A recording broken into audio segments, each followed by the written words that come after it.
Ciao a tutti, benvenuti, ben ritrovati a questo nuovo appuntamento del salotto dei misteri su UFO News GL all'insegna degli UFO, degli UAP, della disclosure e di tutto ciò che in qualche modo è collegabile a queste tre parole ed in particolar modo oggi in continuazione di quella che è stata la scorsa live ed in preparazione di quella che sarà la live speciale, vi annuncio da subito faremo con Massimo domenica sera, questa prossima domenica, dove continueremo a parlare di questo argomento che sta diventando sempre più ricco di dettagli, con sempre più avvistamenti in corso non solo nel New Jersey, non solo nel Regno Unito, ma ci sono tutta una serie di novità importanti che stiamo cercando di studiare, di appurare, di confermare, eccetera, che riguardano anche un flap di avvistamenti di droni, come ora si tende a chiamarli, anche nei cieli di New York City e naturalmente un po' in tutti gli Stati Uniti, in tutto il Canada, persino gran parte del Sud America, e di questi avvistamenti ce ne sono, seppur in modo più sporadico, anche nel resto del pianeta. La puntata di oggi si concentrerà principalmente sugli eventi che hanno colpito il Regno Unito e non solo, ovviamente, quell'avvistamento che è diventato virale, che poi si è scoperto essere in realtà di giugno e non di fine novembre come si era detto, che riguarda il presunto sorvolo ed atterraggio di una sfera azzurra negata naturalmente dalle fonti ufficiali al suolo dell'aeroporto di Manchester. Ma affronteremo anche l'argomento che riguarda i sorvoli dei droni nelle basi statunitensi nel territorio britannico e naturalmente faremo dei salti qua e là proprio per dimostrare e far vedere che la stessa tipologia di oggetti sono stati avvistati anche in epoche differenti, ovviamente a distanza di qualche anno e non di secoli, e naturalmente più o meno la stessa tipologia di oggetto. Dico la stessa tipologia più o meno perché a volte la velocità, la sfumatura di questi oggetti eccessivamente veloci e rapidi nel loro movimento non ci rende possibile andare a verificare gli stessi dettagli. Quindi bando alle ciance, cominciamo con l'argomento di oggi. Andiamo quindi con lo stacco di 8 secondi e ci ritroviamo tra qualche istante qui con l'amico e collega Massimo Cirami.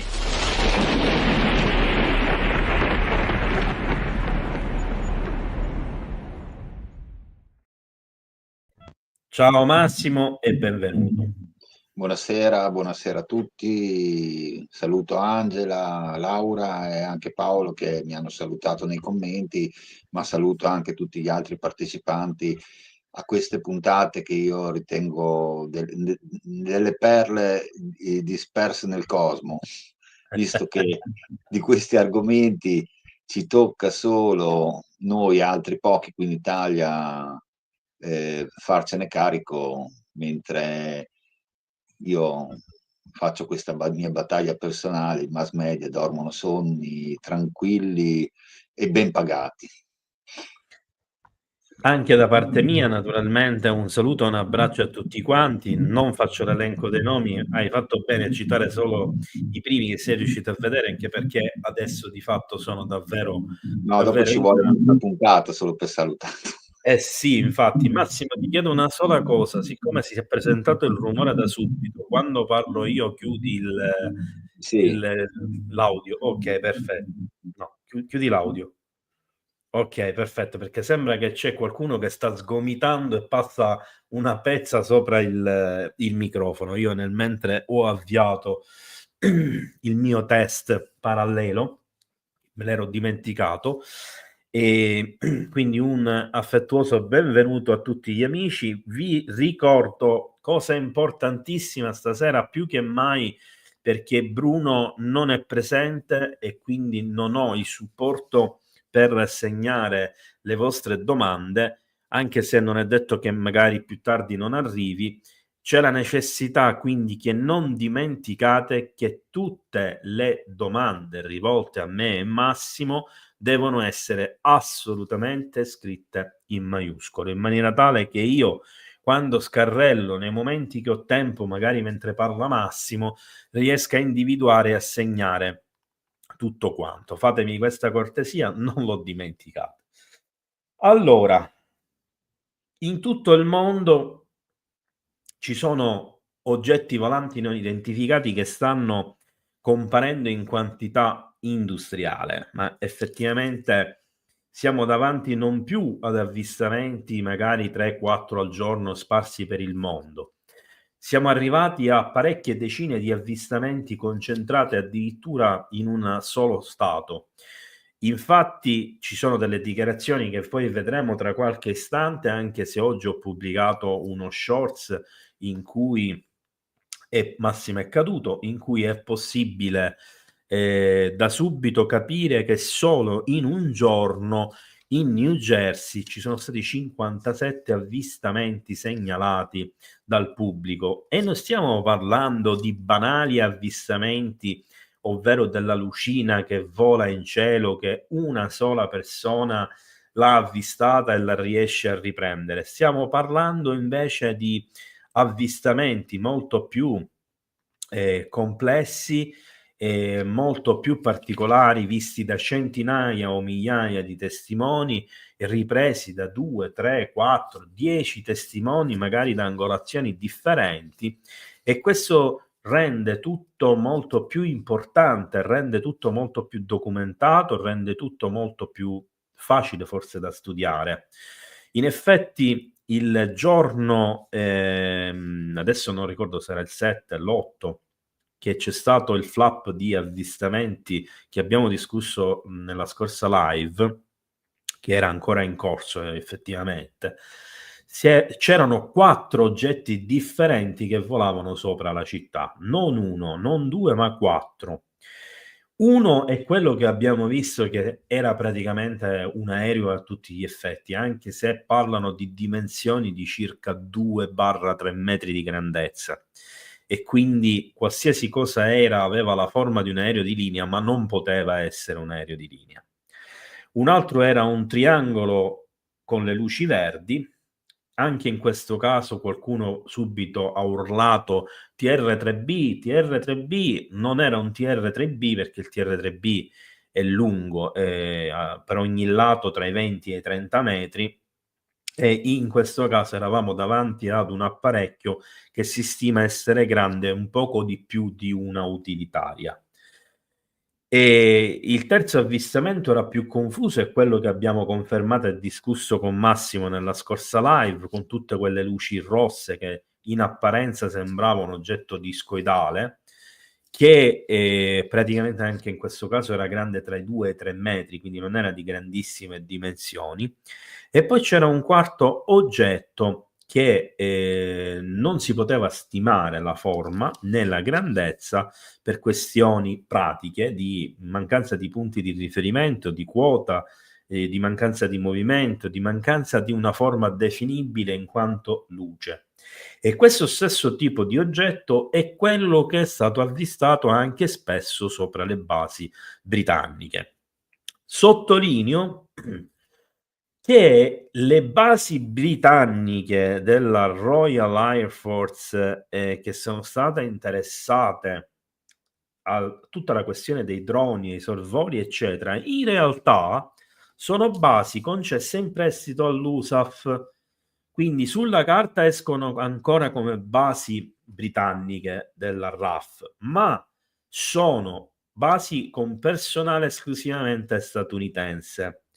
Tant'è vero che, e lo vedremo tra le tante notizie in corso d'opera di queste situazioni che si sono generate, sono stati tirati in ballo i britannici come sostegno, come supporto per indagare all'interno delle basi su questa faccenda dei droni. E tra queste, come abbiamo visto la scorsa settimana nella scorsa live, ci sono anche i SAS e gli SBS britannici, 61 in tutto, che possono sembrare un numero molto basso, ma bisogna considerare che le SAS britanniche sono in tutto 150 unità, sono forze speciali d'élite e quindi ogni uomo in teoria ne vale, tra virgolette, fatemi passare questo termine, 100 di soldati, perché per addestramento, per esperienza, per capacità, per conoscenza, per caratteristiche, per attrezzature e tutto quanto. Chiusa questa parentesi, volevo dare subito una breve notizia, ve la leggo naturalmente perché oggi ho avuto una giornata davvero infernale, non ho avuto minimamente la possibilità di memorizzare più di tanto, anche perché vedrete che le informazioni sono in quantità industriale ed è per questo che abbiamo deciso domenica con Massimo di fare un'altra live sull'argomento, di riprenderlo però dal punto di vista appunto degli avvistamenti statunitensi e globali. E grazie per il sostegno all'Otto Totale, a Franco, che stasera avevo invitato a partecipare alla live in quanto persona che vive nel Regno Unito e che ha conoscenza magari di maggiori dettagli dal punto di vista stampa, direttamente dai luoghi, ma che non può essere per ragioni diciamo impreviste presente in live questa sera, se non come moderatore. Magari in altra occasione potrà essere presente. Allora, l'US Congress, la Mace, ha rilasciato alcune affermazioni importanti che però fra poco vedremo anche da una sua intervista che dura alcuni minuti, ma che vi farò vedere naturalmente con i sottotitoli in italiano, già caricata nel canale UFO News GL. Non prevede finanziamenti il Congresso per la disclosure, il nuovo bilancio e approvazione al Senato, e la Camera non prevede nulla di nuovo per la questione UFO-UAP, e questo riguarda anche la Gillibrand, ma ora chiediamo poi a Massimo magari se lui sa maggiori dettagli. La Mace durante un'intervista dichiara: riguardo ai testimoni non siamo giunti a conclusioni definitive, quindi facendo riferimento a Tim Gallaudet, a Lue Elizondo, eccetera, eccetera. Alcuni fenomeni sono stati spiegati da Aro presso il Senato, sono stati spiegati e sono state spiegate anche le modalità con cui si è arrivati a certe conclusioni. Quindi come sono riusciti a concludere i casi. Poi però ha anche aggiunto: alcuni di essi rimangono comunque inspiegabili. Ci sono alcune forme, parlando per gli oggetti volanti non identificati, che sono inspiegabili. Apro virgolette citando letteralmente le sue parole. Quindi lascerò che Aro si occupi della questione. Non voglio oltrepassare il limite e rivelare informazioni classificate. Questa ultima frase è importantissima perché ci sta dicendo che sono a conoscenza di informazioni classificate. Ci sta dicendo che se ne sta occupando Aro, che ci sono dei casi che non sono spiegabili. Ci sta dicendo che è vincolata come carica alla segretezza e che là, anche con tutta la volontà di voler far luce su certe cose, non è possibile diramare determinate informazioni. Massimo, cosa ne pensi? Penso che al congresso ci sono personaggi che noi non conosciamo in modo esaustivo a livello pubblico, che sono messi lì, e per quanto riguarda la questione UIP hanno il compito di arginare il fenomeno dal punto di vista della disclosure. Facendo cosa? Non dando i giusti fondi, come ha appena detto Gabriele, ai comitati.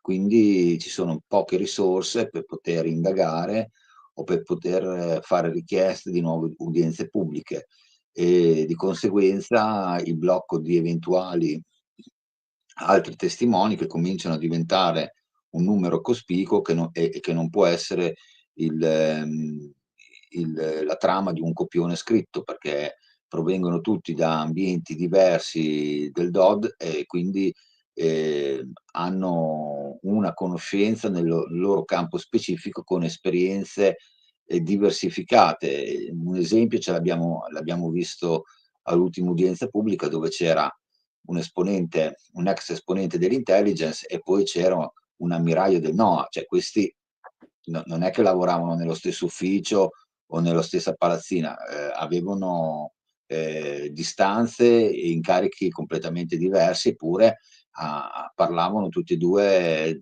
della stessa cosa con esperienze diverse che hanno portato all'udienza pubblica. Questo è un punto. L'altro punto è che la Nancy Mers ha giustamente fatto intendere che ci sono delle informazioni classificate che possono dare adito, ma io l'ho ripetuto anche nelle volte scorse che il grosso problema della disclosure è l'alta classificazione in cui si imbattono, e se non si porrà rimedio a questa cosa qua in sede di Senato o da qualche parte a livello istituzionale, certe informazioni non emergeranno mai, perché questo è un bel coperchio che il Dipartimento della Difesa, il Pentagono, ha per poter arginare l'imbarazzo che sta vivendo in questi giorni, perché sembra quasi che, adesso io faccio una battuta,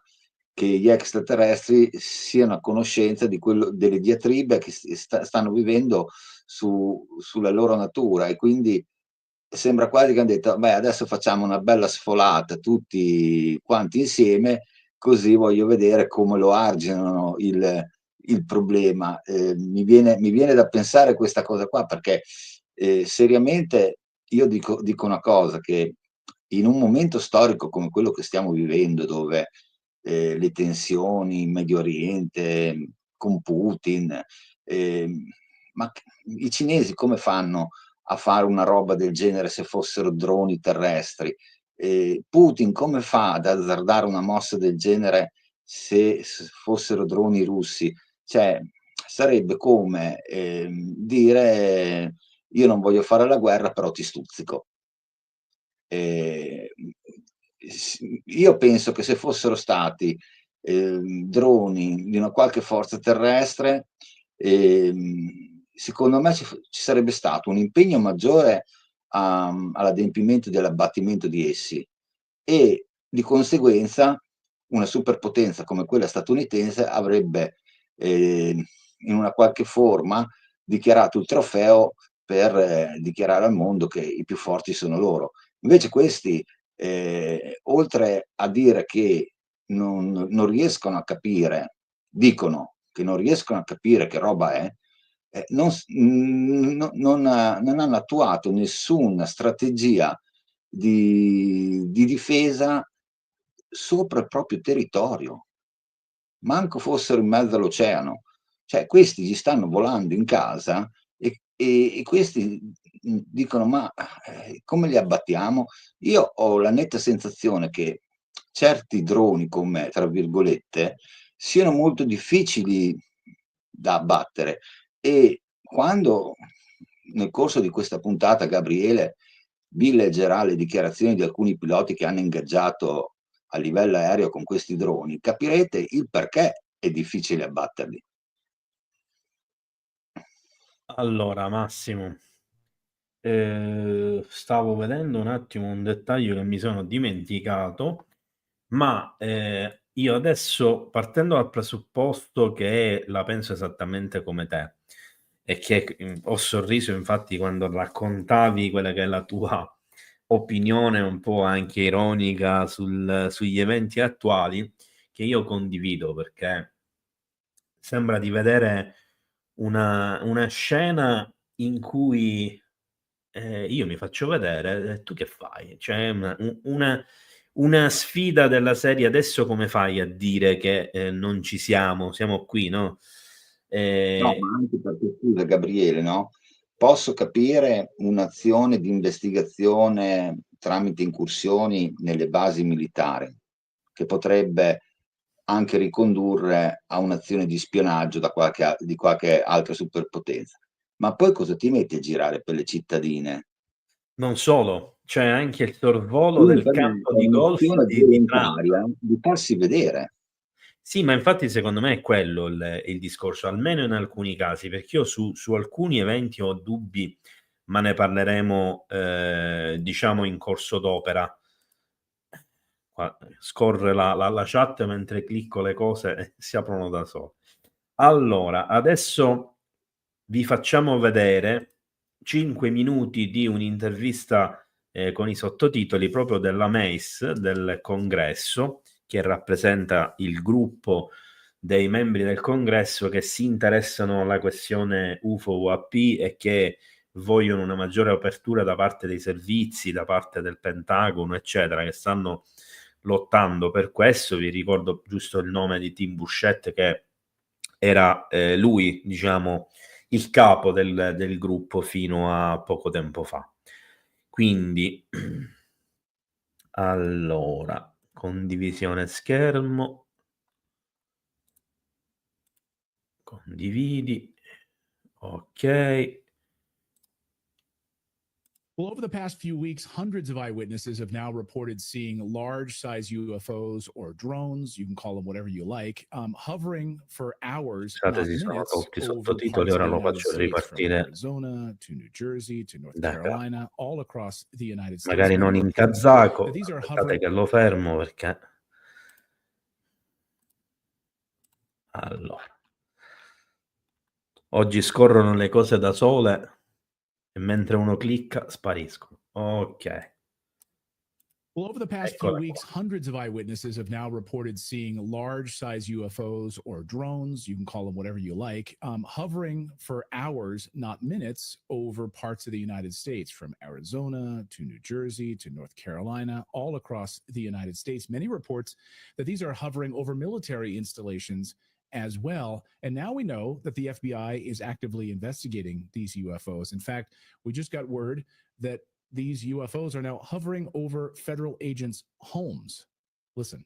Well, Will, one of the ships was in fact inspected by the Coast Guard and they couldn't find anything. The thing is that there were several other suspicious ships in the region that they never got to. And Will, it gets worse. Just a couple of months earlier, there were several mystery drone flights over our nuclear testing range in Nevada, just north of Las Vegas. And again, nothing was done.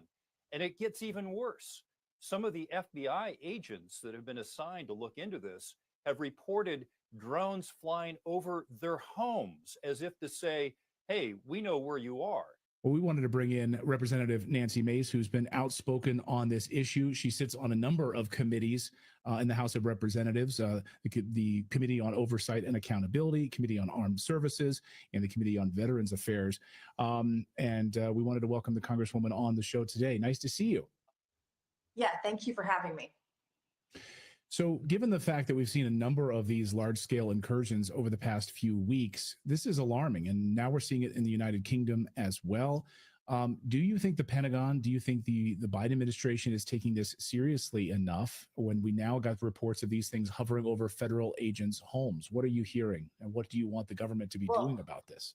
Well, number one, regardless of the origin of these devices, this technology, these drones, whatever they are, this is a national security issue. And I can tell you, number one, Congress has not been briefed on it. So if the Pentagon or one of the three-letter agencies of the White House is observing these, is investigating them, we are not aware of any of that because we haven't been briefed on it. And when you look at the sites where some of these things are hovering, you really have to question their motive, why they're there, and how big of a national security threat is it, and then who is it? Why haven't they been shot down? Why don't we have these devices in our possession? Maybe we do, but it sure would be nice to know, and I sit on the House Armed Services Committee, it sure would be nice to know that we are watching our back and that we are protecting our nuclear sites or military sites, government sites, etc.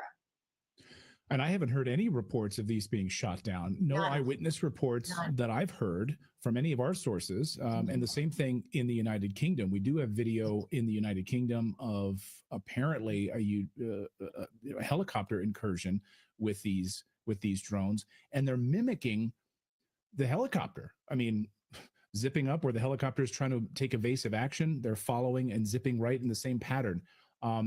If they are from Russia, if they are from China, then where's the mothership? How are large-scale drones just hovering over the United States? They have to return to something. It's shocking to me that you guys haven't been briefed on this. It's alarming. And who would ever allow this? Like, if it's one of our adversaries, to hell with it. We absolutely should shoot it down. We should know what kind of technology they're using. We should know what kind of data they're collecting on us and our allies. What are we doing about it? And it looks like nothing, just like the Chinese spy balloon. It was allowed to go all over these military and nuclear sites across the country. Finally got shot down off the coast of my home state after it traversed the entire United States, West Coast to East Coast. And, how can we be taken seriously if we aren't taking our adversaries seriously, if that's what this is? I mean, my mind also, I always look out for false flags. It's something we cover here on the show to make the American people aware of, trying to deceive us, trick us into believing one thing, that there's a large scale alien invasion right now happening before President Trump takes office, to try to bring us all together around martial law or something else. I know that's a big leap, but do you worry about that type of agenda before President Trump takes office on January 20th? When you look at the PSYOP, basically, that's been done on the American people regarding Trump and the lawfare, nothing would surprise me anymore. These are people that have lied to our face, lied to the faces of every single American, day in and day out, 24/7, 365 days a year. Nothing surprises me anymore.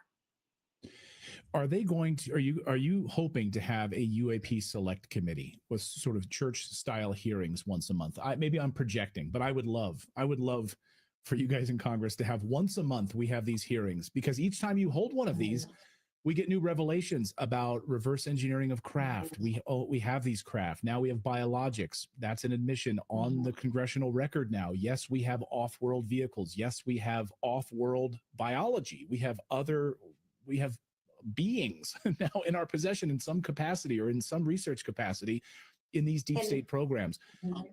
Yeah, go ahead.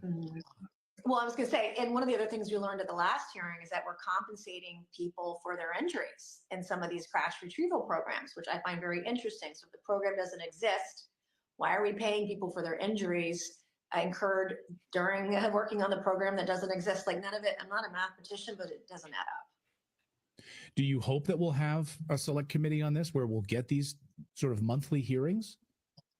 I totally support a select committee in that endeavor. There's going to be a U.S. Senate hearing this month, I believe, on UAPs. I believe it's going to be next week.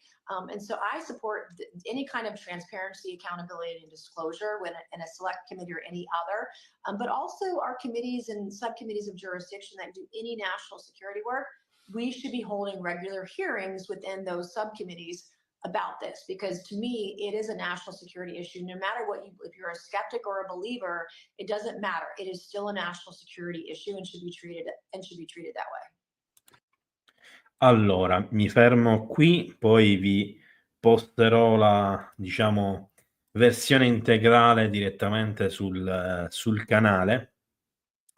E in questo momento mi interessava mostrare questa prima parte del video, perché in qualche modo riprende tutto quello che ha detto e riassunto poco fa Massimo, e in particolar modo 2 o 3 punti, cioè che questi oggetti vengono lasciati lì a sorvolare lo spazio aereo statunitense senza alcuna interferenza, senza essere intercettati, senza essere abbattuti, eccetera. E ovviamente viene da pensare, perché se questi droni, così come vengono chiamati, fossero di una potenza straniera, come lo stesso membro del Congresso Mace ha appena detto, verrebbero cacciati e abbattuti. E non si capisce per quale motivo invece si lasciano sorvolare l'intero territorio e le basi statunitensi, così come fu fatto, e all'epoca lo dissi, ci feci anche un video ma molti non mi ascoltarono, che fu fatto fare anche alla famosa sonda spia, il famoso pallone spia cinese, il quale praticamente riuscì, come ha detto la Messa anche in questa intervista, a sorvolare tutti gli Stati Uniti prima di essere abbattuto in mare, cioè dopo che aveva sorvolato installazioni militari nucleari e strategiche statunitensi in maniera assolutamente inspiegabile. Posso La aggiungere seconda... sul pallone meteorologico Sì, cinese non abbattuto? Allora, questo pallone meteorologico cinese era un pallone che, quando è sfuggito al controllo dei cinesi, i cinesi come prima cosa hanno chiuso il sistema di registrazione del pallone sonda per non incappare in nessuna sanzione nei confronti degli Stati Uniti, oppure avere dei richiami come azione di spionaggio.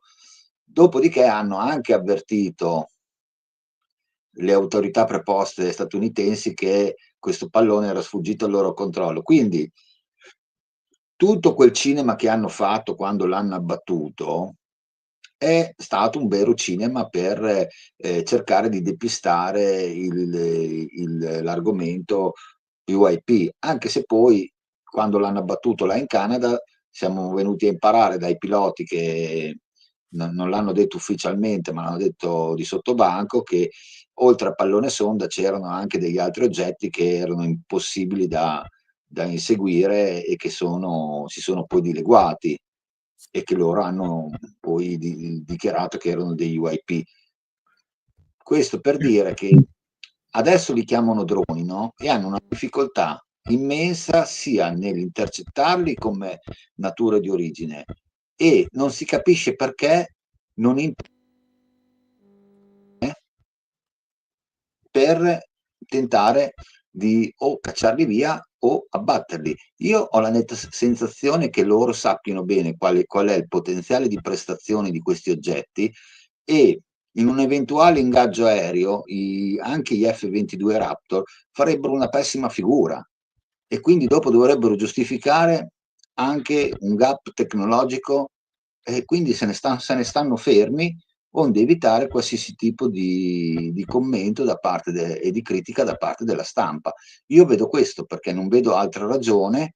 E il problema però a loro gli è cascato sulla testa in modo molto pesante, al Dipartimento della Difesa, perché qua non si tratta di 1 o 2 droni, qua arrivano a centinaia, e quindi anche il cittadino più inconsapevole e più scettico si è trovato a doverli riprendere col proprio telefonino e a dire: ma che roba è?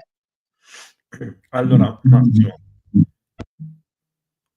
fatto bene a chiudere, perché ho notato che se chiudo io il microfono te lo chiudo anche a te. Non so per quale motivo si è ripresentato questo problema. Allora, dicevo che nel video un'altra cosa che abbiamo capito, importante, forse ancora più importante, è che i membri del Congresso non sono informati su quello che sta succedendo.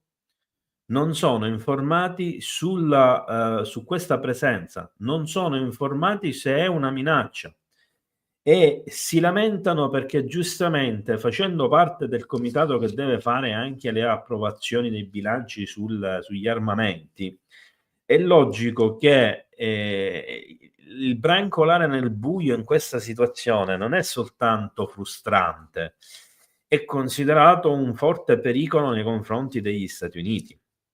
Per quanto riguarda invece la questione dell'elicottero, su cui io non sono assolutamente d'accordo, io non so se arriveremo oggi a vedere nuovamente il video che in parte vi abbiamo mostrato la scorsa volta. Ne ho trovati altri 2 che riguardano il movimento di un elicottero, in questo caso britannico e non statunitense come quello che abbiamo visto la scorsa live, che ufficialmente interagirebbero con questi droni, ma nei video si vede tutta un'altra storia ambigua, quindi vi anticipo questa cosa, non so se la vedremo questa o la puntata di domenica.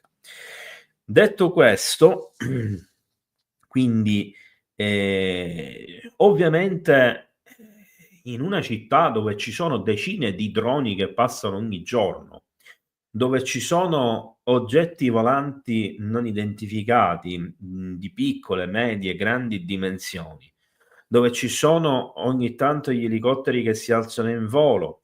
In Regno Unito abbiamo visto addirittura gli F-15 Eagle alzarsi in volo. Vedremo poi in corso d'opera maggiori dettagli al riguardo. Siamo davanti quindi a un escalation di avvistamenti che vengono definiti droni, ancora non si capisce il perché, ma quello che ha detto Massimo, quello che ho detto prima io, sono una buona possibilità, cioè che servano a coprire un reale movimento ufologico. Infatti, quando abbiamo parlato di New Jersey, abbiamo visto che il clou degli avvistamenti ce n'erano 4.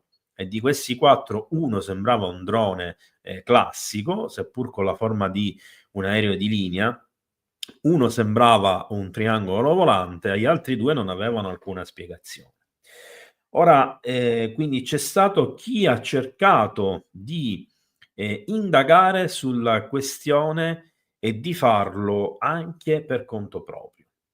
Questo significa che sia a livello di organizzazioni che a livello di persone che per proprio conto hanno deciso di mandare in aria i propri droni a proprie spese e a proprio rischio, parliamo di droni professionali utilizzati con tanto di brevetti, di autorizzazioni, eccetera, per cercare di avvicinarsi ed intercettare questi droni che volano sopra le basi, che volano soprattutto sopra le città.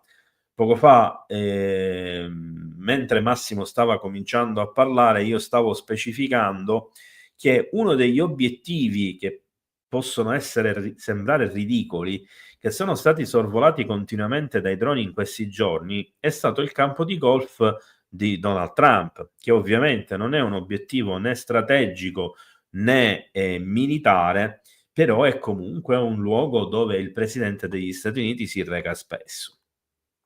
E questo crea ulteriore allarmismo e ulteriori problemi, anche se di altro tipo di carattere. Quindi una di queste persone, che è questo signore qua, che si chiama Beauty Mark, che è un residente del New Jersey, c'è anche un video in cui lui parla, ma per evitare di dilungarmi troppo in determinate cose, non l'ho messo tra i video da mostrare, perché questa sera abbiamo veramente tantissimo materiale da farvi vedere. In pratica, quando ha fatto alzare in volo il suo drone per intercettare e avvicinarsi a uno dei droni che passavano sul New Jersey, in pratica il suo drone è stato abbattuto da un impulso elettromagnetico. E questo già di per sé è una cosa abbastanza strana, ma la cosa più strana è che quegli agenti dell'FBI che dovrebbero indagare sul passaggio dei droni in New Jersey, ufficialmente incaricati di farlo, si sono precipitati a casa di Mark per interrogarlo e per togliergli le licenze di volo dei droni e sequestrare ovviamente tutto il materiale audio-video, quel poco che era riuscito a registrare. E questa di per sé è una cosa veramente stranissima. Massimo, tu cosa ne pensi di questo fatto? Cosa penso? Penso che questo personaggio qua ha fatto la cosa più intelligente che un cittadino del New Jersey poteva fare, visto che le proprie autorità non lo mettono al corrente di cosa vola sulla propria testa, si è attrezzato con la tecnologia a sua disposizione per fare un'indagine personale. Il risultato che ne ha conseguito è che è stato lui oggetto di indagine e come quasi a dire non ti dovevi neanche permettere di fare una roba del genere. Questo è un sintomo che lascia perplessi tutte le comunità cittadine nel New Jersey, ma anche degli Stati Uniti, perché poi questo video è diventato virale. Cioè, invece di essere protetti, veniamo indagati perché vogliamo sapere, ed è anche il loro diritto sacrosanto, di che cosa sta succedendo. Io penso che l'FBI non stia indagando un tubo, è solo lì per monitorare la zona, come ha fatto in questa occasione, ma non è l'unico lui che è stato oggetto di indagini, per non far trapelare informazioni che per il momento il governo o i dipartimenti della difesa non vogliono fare trapelare, e chissà se rimarranno avvolti nel mistero in cui il Dipartimento della Difesa li ha confezionati, perché qui, come hai detto tu, né sindaci né amministratori di stati né congressuali, nessuno ha dei rapporti su cosa sta volando in modo imperterrito sulle proprie teste. L'otto totale, prima detto, l'hanno già sperimentato quando io mi riferivo al fatto che non vogliono ingaggiare a livello aereo con questi, tra virgolette, droni, perché sennò le figure sono pellegrine. È ovvio che hanno già sperimentato, perché prima questi signori qua si presentavano solo nelle aree militari o nei siti nucleari sensibili oppure centrali nucleari. Adesso si stanno facendo vedere in bella vista anche nelle aree residenziali e cittadine, quindi questo non è più un motivo, è un teatro dove mettersi alla prova, anche perché l'hanno fatto prima e i risultati sono stati inconcludenti, perché cioè, questi sfuggono, questi non li puoi agganciare con nessun mirino, non gli puoi sparare, si muovono a delle velocità elevatissime, come sono capaci di muoversi a delle velocità molto lente. C'è stato un cittadino del New Jersey che ha fatto un'osservazione su quel velivolo che sembrava un aereo, che lui ha ripreso personalmente. Ha detto: intanto questo aereo non faceva nessun rumore, ma viaggiava molto piano. Allora, un aereo che va pianissimo cade, perché se la proporzionalità non è sopra un certo livello, l'aerodinamica e la portanza non regge il peso, perché sono due fattori che vanno a braccetto. Quindi come faceva a rimanere in volo a una velocità molto bassa?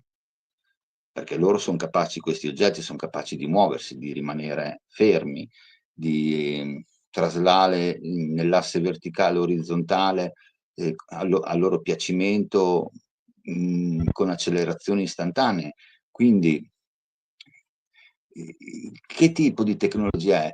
Allora, come ha detto la senatrice, la parlamentare Mers, cioè, se fossero oggetti della concorrenza, ma io non penso che il Dipartimento della Difesa sarebbe inerme davanti a un'azione plateale di controspionaggio da parte delle altre forze terrestri. Qui questi sanno bene davanti a cosa si trovano e stanno cercando di fare meno clamore possibile sulla faccenda, solo che adesso si trovano nell'incombenza di raccontare la balla di turno ai parlamentari congressuali. Non gliel'hanno ancora confezionata, però loro sperano che questo sciame di avvistamenti sparisca, per poi dopo creare una narrativa su un episodio che il Dipartimento della Difesa speri che la gente se ne dimentichi il prima possibile. Io invece spero che sia solo il preludio di un'insistenza sempre maggiore da parte di questi oggetti qua, perché io ho sempre sostenuto che loro hanno cambiato strategia e adesso stanno cercando di farsi vedere sempre di più per creare consapevolezza, visto che i tempi ormai, probabilmente, se le citazioni che si riferiscono ad Eisenhower sono reali, i tempi sono maturi. Allora, intanto oggi su Reddit ho trovato una brevissima notizia del 30 novembre che è probabilmente legata alla notizia che abbiamo discusso con Massimo nella scorsa live sui piloti che sorvolando l'area di Dallas in Texas hanno intercettato degli UFO in aria, intercettato nel senso che li hanno avvistati, non nel senso che ci sono corsi dappresso come un cacciamilitare. Allora, il Reddit, che conteneva un riferimento che è stato rimosso, non si capisce per quale ragione, ci diceva comunque che dalle comunicazioni dei piloti di linea che erano scioccati per le manovre verticali degli UFO che venivano avvistati, che non erano visibili ai radar ma solo all'occhio umano, che da 15.000 piedi di quota a 50.000 piedi di quota salivano in un batter di ciglio con manovre improponibili e velocità impossibili per qualsiasi tecnologia terrestre conosciuta. Quindi i radar non li potevano vedere, ma ad occhio erano visibili a distanze incredibili perché luminosissimi e grandi di dimensioni. E un'altra notizia importante, poi passiamo, diciamo, pian piano all'argomento più importante di oggi, è una doppia notizia che riguarda due dei membri del Congresso degli Stati Uniti che più si interessano all'argomento della disclosure. Infatti il membro del Congresso Eric Burlison ha dichiarato che probabilmente, per non dire certamente, il Deep State esiste, quindi lo ha fatto pubblicamente, e sa tutto sugli UFO e gli alieni. Sembra quindi che agli annunci di Trump di contrastare il Deep State, anche alcuni membri del Congresso e anche alcuni senatori stanno cominciando a parlare apertamente e pubblicamente di Deep State. La stessa cosa ha detto anche Tim Burchett, che lo ha dichiarato in un podcast condotto da Timothy Albertino. Ora, prima di passare alla questione del Regno Unito, vi voglio far vedere un'altra cosa che riguarda in particolar modo l'intervista del governatore del New Jersey, Phil Murphy, che oggi ho postato praticamente nel canale YouTube. Ve lo ripropongo perché ritengo essere qualcosa di veramente importante, quindi se a qualcuno è sfuggito, così abbiamo l'opportunità di vederlo.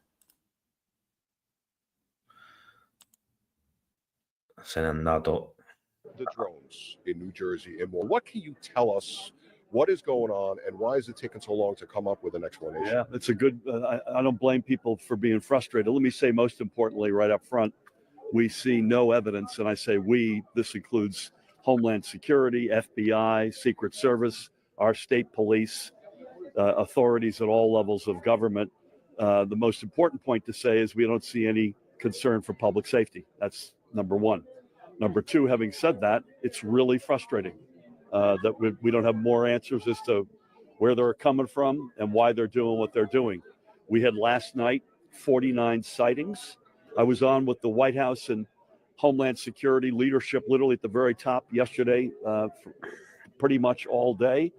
I'm hoping we'll get answers sooner than later. I would just ask folks to continue to let the FBI or their local law enforcement know when they see something.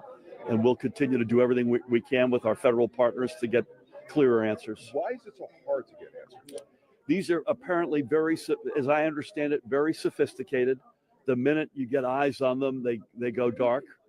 And, you know, we're obviously most concerned about sensitive targets and sensitive critical infrastructure.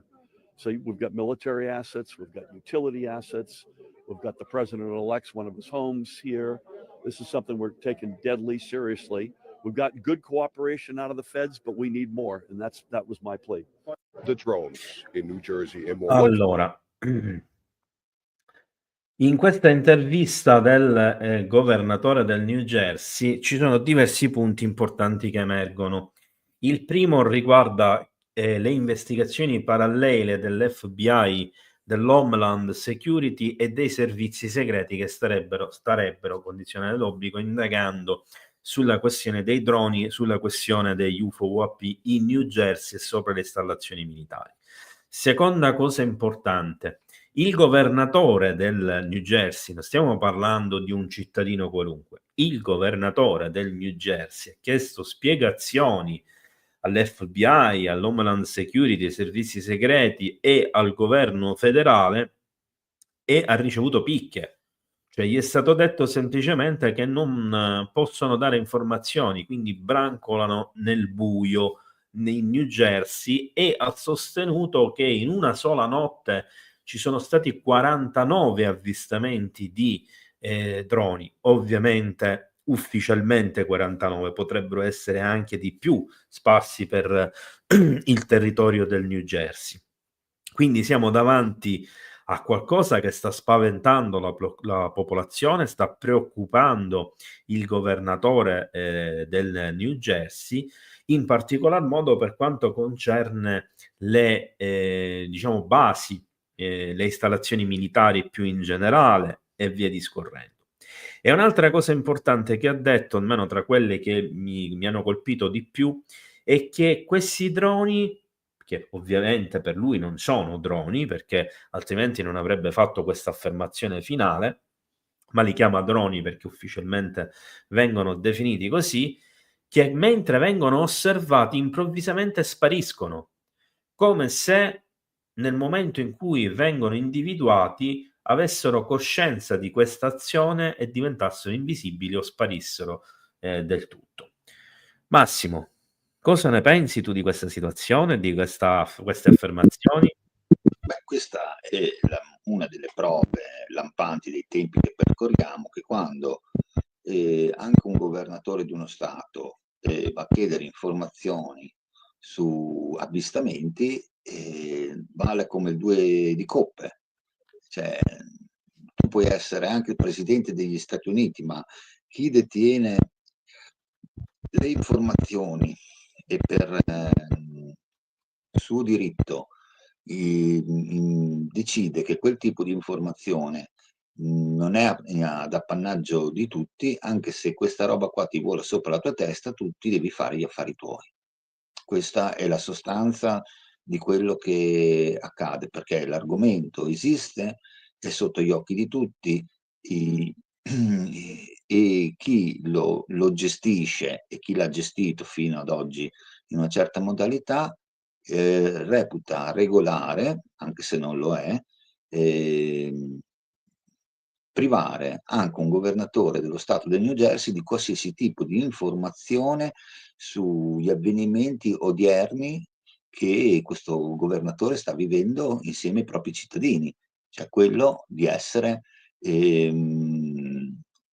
visitati da oggetti, da velivoli non identificati, che non si capisce che intenzioni abbiano, perché tu prima hai detto sono stati visti sorvolare il campo da golf che frequenta assiduamente Donald Trump, no?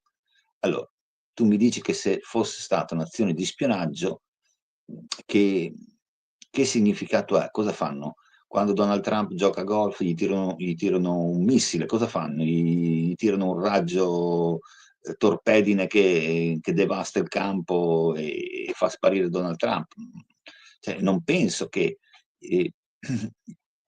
l'aviazione statunitense permetta una cosa del genere. Quindi fino adesso hanno sempre dato prova di avere un'azione curiosa di monitoraggio. Io mi rifaccio sempre alle parole che ha detto Luis Elizondo, che la gente lo ascolta poco. Cioè lui ha sempre spiegato che la preoccupazione per la sicurezza nazionale è elevata non tanto perché hanno dimostrato un'azione bellicosa, ma perché sembra che stiano mappando i territori.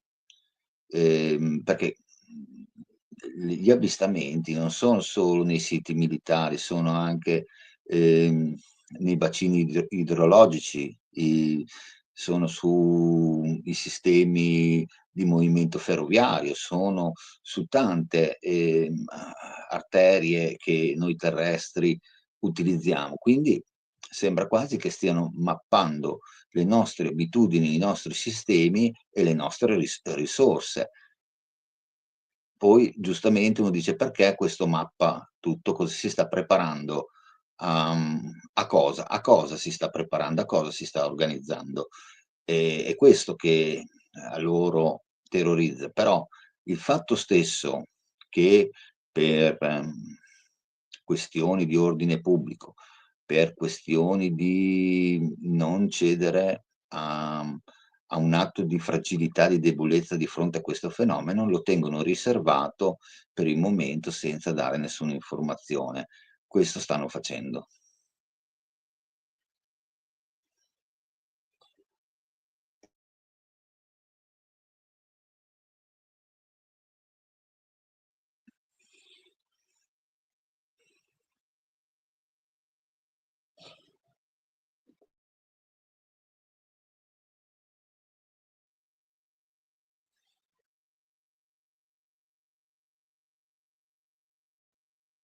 Il tuo microfono, Gabriele, non si sente nulla. Sì, me ne sono accorto, Massimo. Allora, scusate, avevo staccato il microfono per non far sentire il rumore di fondo. Ora vi farò vedere un video breve dei soliti video che vi mostro in queste live che apparentemente sembrano non entrarci con la questione degli UFO, con la questione UAP, droni, eccetera, ma che secondo me c'entrano perché sono sempre più presenti, ovvero i rottami, i relitti o come li vogliamo chiamare, li chiamiamo, che precipitano continuamente nei nostri cieli.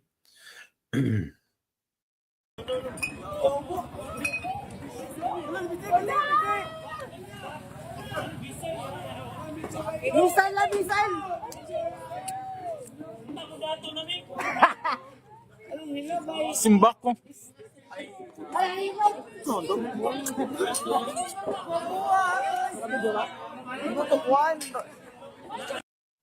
Questo video che abbiamo visto è del Brasile, proprio dei giorni scorsi, dove questa lunghissima scia, parliamo di una scia lunga probabilmente 6-7 chilometri, forse anche di più, che ha solcato il cielo del Brasile con questi rottami che precipitano, la cui quantità è sempre enorme e che può essere indicativa solo di qualcosa di estremamente grande, come per esempio la nostra stazione spaziale.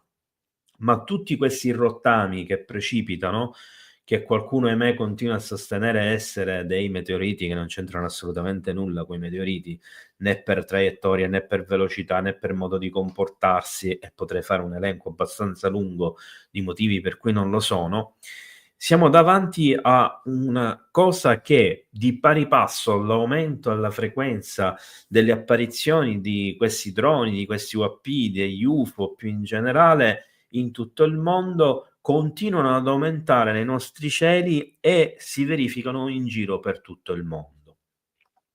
E questa per me è una cosa abbastanza indicativa. Ve ne faccio vedere un altro. Qui siamo nel sud-est asiatico.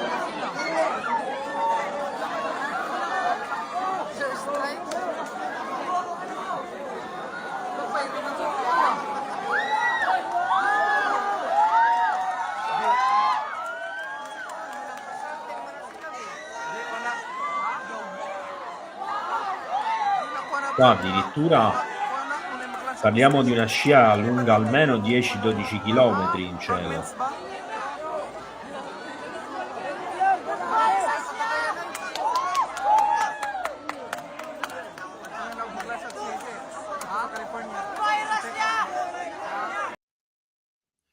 Ok, e questa era un'altra cosa che mi premeva mostrarvi. Ovviamente andiamo avanti con diciamo il palinsesto di questa puntata con una cosa un po' strana, una brevissima parentesi che riguarda il famoso rapporto o programma Immaculate Constellation, che in questi giorni torna a far parlare anche grazie al video di Mauro Biglino, che io ancora non ho visto integralmente, che farebbe una connessione con il passato, ovviamente la teoria degli antichi astronauti e via discorrendo. Ma in questo caso mi interessa appuntare una notizia che è stata diramata da John Greenwald, che è il direttore, fondatore e responsabile di The Black Vault,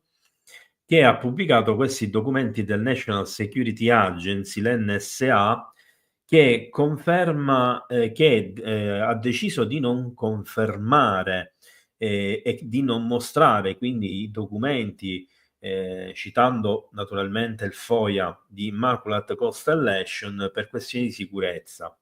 Ma facendo questo, di fatto ha confermato non solo che il programma Immaculate Constellation esiste realmente, perché altrimenti non avrebbe materiale da mostrare, ma che questo programma, essendo ancora attivo, come si sospettava, non si possono divulgare le informazioni perché è ancora completamente classificato. E quindi quel poco che è riuscito a trapelare tramite gli insider che lo hanno esposto e che poi è arrivato tramite il giornalista anche al Congresso degli Stati Uniti, è probabilmente un riassunto, una brevissima parentesi, una piccolissima parte di quello che in realtà invece è il documento vero e proprio. E andiamo quindi a uno degli argomenti più importanti e diciamo principali della giornata. La famosa sfera che è stata avvistata sopra l'aeroporto di Manchester. Questo è naturalmente un ingrandimento che ho elaborato io stesso con l'intelligenza artificiale per cercare di migliorare la qualità dell'oggetto, che appare naturalmente molto strano. Devo dire la verità, non mi ha mai colpito particolarmente la definizione di questo oggetto, e non mi ha mai colpito particolarmente, che lo vedremo tra qualche istante, quella che è la ricostruzione grafica fatta anche con l'utilizzo di intelligenza artificiale, ma anche con la computer grafica, da tecnici espertissimi, e che l'hanno divulgata poi a sua volta, poiché basate secondo me su un'immagine che lascia comunque spazio ad interpretazione, e quindi quella che osserveremo tra qualche istante potrebbe essere solo un'interpretazione e non un'immagine speculare, veritiera di quello che è stato visto atterrare e volare, non dobbiamo dimenticare questo particolare, nei cieli sopra l'aeroporto di Manchester. Questa è la ricostruzione che è stata fatta a livello grafico da uno studio, di cui vediamo qui tra l'altro il sito internet, e qui abbiamo una ricostruzione di quelle che sarebbero le parti sovrapposte secondo appunto il montaggio che è stato, anzi potremmo dire forse lo smontaggio dell'immagine, che è stata poi rielaborata con intelligenza artificiale, che sarebbe composto l'oggetto da queste 4 parti. Una cosa abbastanza plausibile. E naturalmente ci sono dei video che riguardano questo avvistamento, un avvistamento che però è stato buttato così nel marasma di informazione nei giorni scorsi, come se fosse un evento attuale alla presenza dei droni nelle basi britanniche. In realtà invece si tratta di un avvistamento e di un presunto atterraggio presso l'aeroporto di Manchester, avvenuto nel giugno di quest'anno, quindi decisamente prima dell'estate, quindi prima dell'intero flap. Non per questo però è meno importante, è meno interessante e va escluso dal contesto. Naturalmente io, prima di mostrarvi poi pian piano alcuni video, eccetera, vi voglio mostrare anche altro materiale che può essere complementare, può riguardare la stessa tipologia di oggetti, e che questi video che vi mostrerò potrebbero in qualche modo essere prove alternative, collimanti con quelle appunto dell'aeroporto di Manchester. E uno degli avvistamenti che vi faccio vedere per primo è quello brevissimo, sono proprio 7 secondi di video, tra l'altro ripresi durante, se non ricordo male, una live televisiva. Sono 7 secondi di New York vicino all'aeroporto. Launching the plan. Prior to launching the plan. Allora, questo oggetto si presenta come una sfera blu che, diciamo, da metà del fiume, più o meno nella parte centrale verso destra dell'immagine, arriva a velocità per andare via più o meno a metà dello schermo di sinistra. Ma attenzione, perché c'è un punto da cui l'oggetto sembra arrivare e materializzarsi, vedete? Che va a collimare più o meno con il centro del fiume. C'è un puntino che sembra bianco, si muove lentamente, subisce un'accelerazione quasi lasciando una scia. Ve lo sto facendo vedere manualmente perché è velocissimo.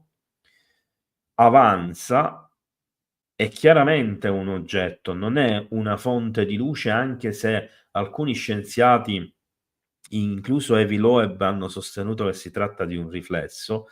In realtà non può esserlo perché ha una consistenza fisica e non c'è una fonte di riflesso in movimento tale che potrebbe giustificare il movimento stesso di questo oggetto. Può sembrare trasparente in alcuni punti, ma in realtà, se ci fate caso, come in questo fermo immagine, non lo è. Anzi, il suo colore blu si accentua sopra gli oggetti in cui passa, ma questo è un effetto dovuto alla velocità e al video, che può dare un effetto di una sorta di trasparenza. L'oggetto, infine, vola via. Allora, questo video probabilmente ci mostra lo stesso oggetto che abbiamo visto a giugno, appunto, sopra l'aeroporto di Manchester. In questi giorni, mentre diciamo c'erano gli avvistamenti sopra le basi britanniche, si è verificato praticamente un avvistamento che è passato in sordina. L'avvistamento probabilmente è quello più eclatante, è quello con l'oggetto più straordinario, e l'unico che non è stato di fatto ripreso, ma è stato solo fotografato, almeno ufficialmente questo è quello che si dice. Stiamo parlando di un oggetto che è stato il materiale pubblicato sul gruppo Facebook UFO Sighting UK, cioè l'UFO Sighting britannico, che è un gruppo che fa quasi 220.000 iscritti e che pubblica diverso materiale in anteprima, quando naturalmente, quelle rare volte che è disponibile.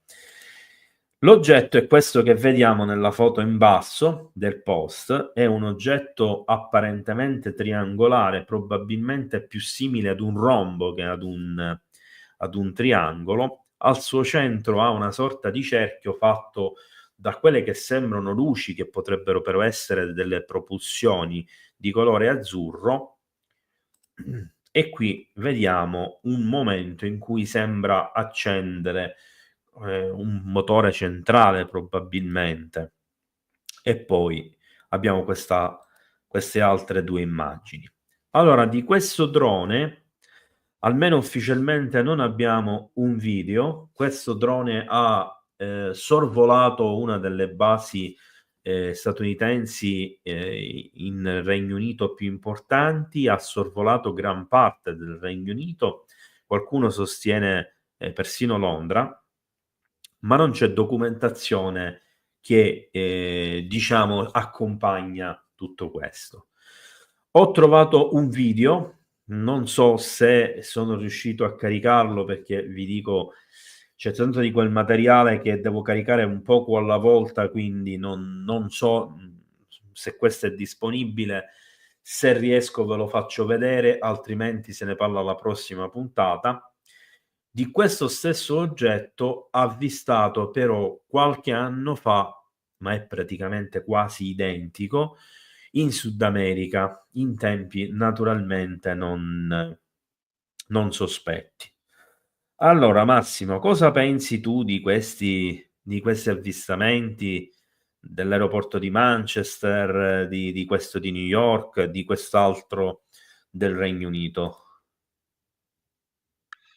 Allora, partiamo dalla sfera che a giugno è atterrata sull'aeroporto di Manchester dopo aver occupato il suo spazio aereo per parecchi minuti. A me della forma, del colore, mi interessa relativamente, perché la cosa che a me mi colpisce di più è la sua capacità di volare. Mi spiego meglio. Allora, il fermo immagine quasi radente al suolo che gli hanno scattato sulla pista di decollo e di atterraggio denota il fatto che questo oggetto non si è appoggiato per terra, quindi ha una capacità di rimanere sospeso. E anche se a pochi centimetri da terra effettua un hovering, cioè rimane immobile. Allora, che sia tecnologia non umana replicata, che sia tecnologia non umana, fa poca differenza. Il sistema propulsionale e di movimento che utilizza questa sfera qua, noi non lo utilizziamo. Noi andiamo ancora, anche nei caccia più avanzati, c'è il combustibile. Questi famigerati velivoli sperimentali ultra segreti non si sono mai visti. Li sperimentano, sono ultra segreti, ma non li utilizzano. A che servono? Cioè, io li invento e li tengo nascosti per cosa? Vabbè, per lo spionaggio, tutto quello che volete. C'hanno i satelliti, fanno tutto coi satelliti, non ha senso fare incursioni con sonde per rischiare più del lecito. Col satellite non si rischia niente, vedono tutto, vedono anche sottoterra oggi. Quindi la cosa che mi lascia più perplesso è la sua capacità che ha di volare, come si muove. E il fatto che in quel contesto lì non abbia dato sfoggio di alte prestazioni non vuol dire che non ne sia in possesso. Questa sfera qua non è grossa come un utilitario, perché ho visto qualche domanda nei commenti. È una sfera che se ha 50 centimetri di diametro sono tanti. Però io vi faccio un'aggiunta. Qui in Italia c'è un signore che si chiama Francesco Nascimbeni, un ricercatore indipendente. Se andate nel suo canale, di queste sfere, lui nella provincia di Brescia ne ha riprese a iosa, non erano di colore blu, non avevano tutti questi pennacchi, però ne ha riprese anche grandi come un po' di più di una palla da baseball.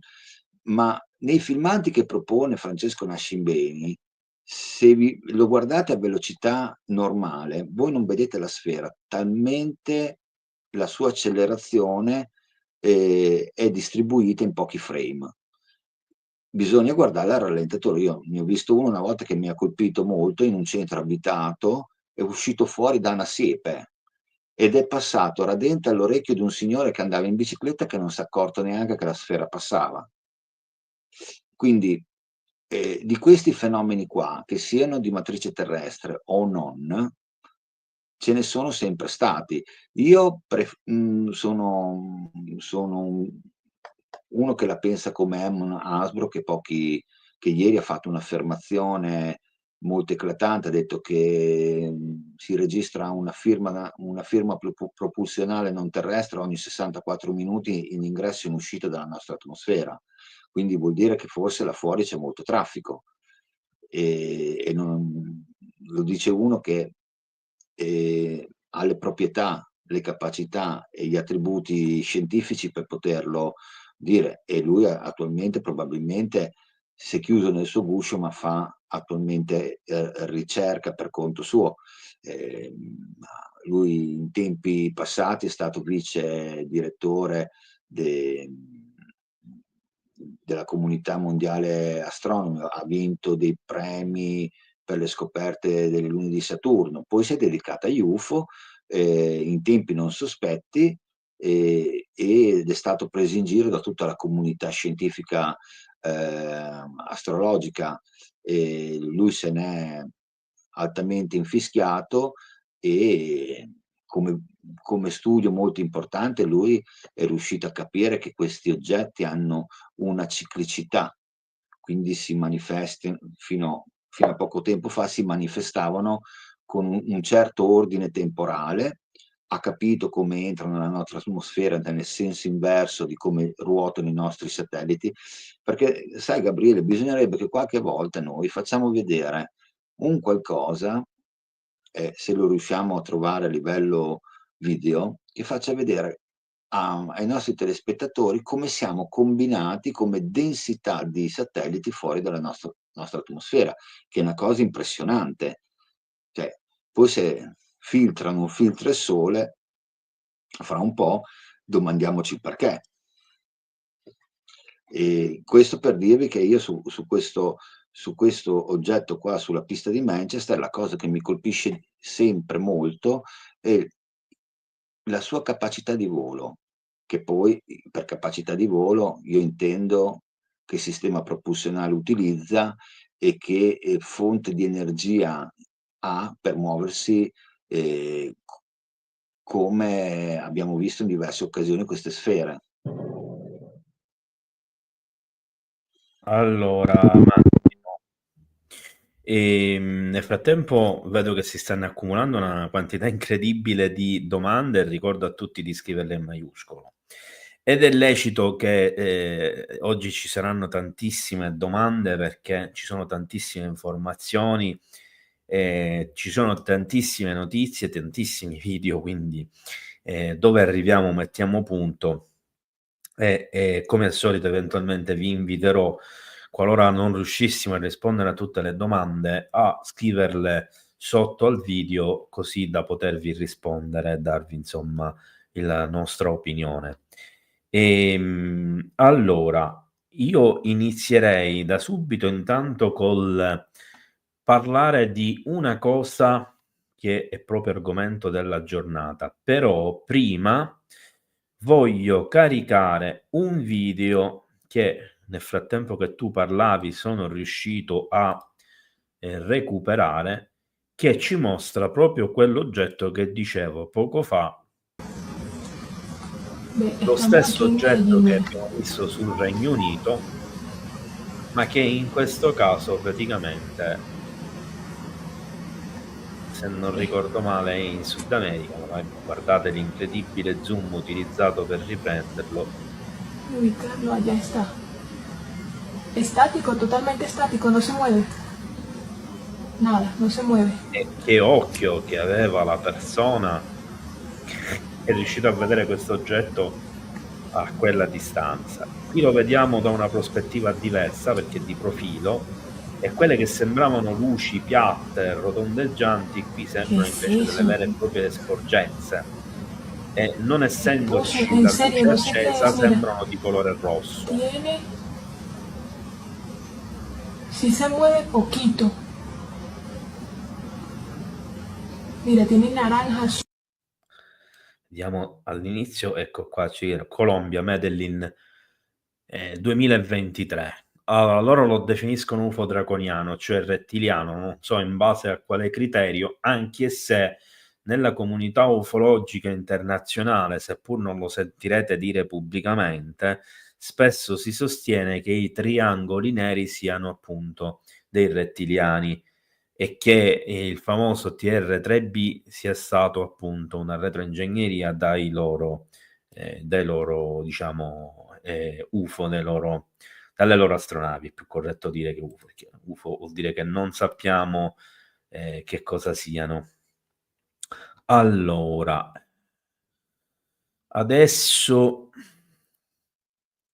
andiamo a vedere un articolo. Abbiate un attimo di pazienza perché ogni volta devo caricare una schermata diversa. Vediamo. Allora, qui siamo su The War Zone, che è una delle, diciamo, forse testate giornalistiche militari a livello mondiale che danno informazioni militari e in particolar modo proprio di carattere aeronautico. E qui ritengo che sia interessante, vi leggo direttamente: si sono verificate molteplici incursioni di droni sulla base di caccia degli USAF in Inghilterra. Vedete come viene specificato, questa è un'immagine naturalmente vista dall'alto della base, che si tratta di basi concesse agli Stati Uniti. Quindi tutte le basi sorvolate della RAF in realtà erano sotto il controllo statunitense. 20 novembre. L'aeronautica militare ha riferito a The War Zone in risposta alla nostra domanda sull'incidente che diversi droni sono stati avvistati sopra nelle vicinanze della RAF Lakehead in Inghilterra, è il nome della base ovviamente. Il numero di OAS fluttuante variava in termini di dimensioni e configurazioni, ci ha detto un portavoce delle forze aeree statunitensi in Europa, cioè erano diversi, non erano tutti uguali. Gli UAS sono stati monitorati attivamente e i responsabili dell'installazione hanno stabilito che nessuna delle incursioni ha avuto ripercussioni sui residenti della base o sulle infrastrutture critiche. Vedete l'immagine aerea della base RAF presa da Google Earth. Ci sono state segnalazioni non confermate secondo cui gli F-15 Eagle, Strike Eagle sono stati inviati in volo per inseguire i droni e che le operazioni di volo alla base sono state influenzate. L'Air Force non ha risposto immediatamente a tali affermazioni e ora vedrete il perché. Per proteggere la sicurezza operativa non discutiamo delle nostre specifiche misure di protezione della forza, ma ci riserviamo il diritto di proteggere l'installazione, ci ha detto l'USAF. Continuiamo a monitorare il nostro spazio aereo e stiamo lavorando con le autorità delle nazioni ospitante, cioè nel Regno Unito, e i partner delle missioni per garantire la sicurezza del personale della base, delle strutture e delle risorse. La RAF Lakehead, cioè la base in oggetto, ospita un insieme di capacità estremamente importanti, in particolare ha l'unica squadriglia di caccia di quarta e quinta generazione delle forze aeree statunitensi in Europa e ospita jet tattici come F-35A ed F-16A. La stessa cosa che è avvenuta praticamente negli scorsi mesi nelle basi negli Stati Uniti, dove essere interessate furono principalmente le basi dove c'erano gli aerei più avanzati come come il Raptor, in buona sostanza. Si tratta dell'ultima incursione di droni nota di un'installazione militare statunitense su un'area sensibile, un argomento ampiamente trattato qui su The War Zone. 2 giorni prima che i droni di Lakehead venissero avvistati, dei droni erano stati visti sopra il Piccadilly Arsenal dell'esercito americano nel New Jersey settentrionali. L'FBI ha preso in carico indagini su questo incidente di cui puoi leggere bla bla bla.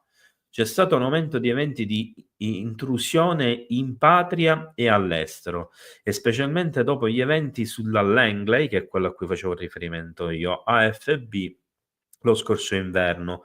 Vengono guardati con molta più preoccupazione. Questo ora include l'accelerazione dello spiegamento di capacità militari per identificare e sconfiggere i sistemi di droni vicino a queste aree chiave. Tuttavia vale la pena notare che quando si tratta di differenze, le installazioni nazionali dei droni, nessuna di queste contromisure include armi ad energia diretta e sistemi cinetici con pistole e missili.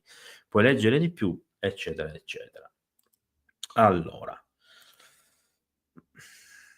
questo è un primo articolo e vi ho detto che avremmo capito successivamente il perché l'aviazione statunitense non ha voluto fornire motivazioni per cui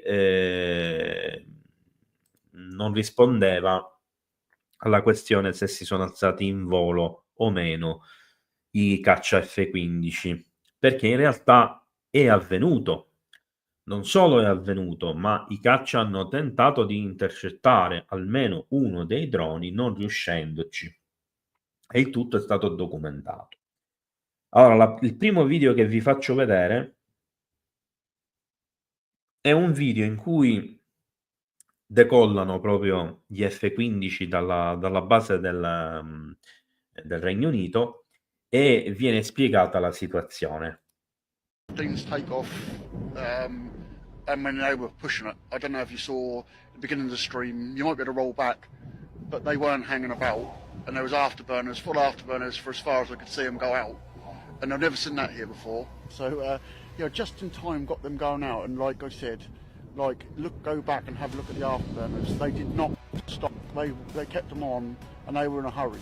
So they were definitely on the way to intercept that, or have a look for them drone. I don't know what that is, but that's something sitting there again.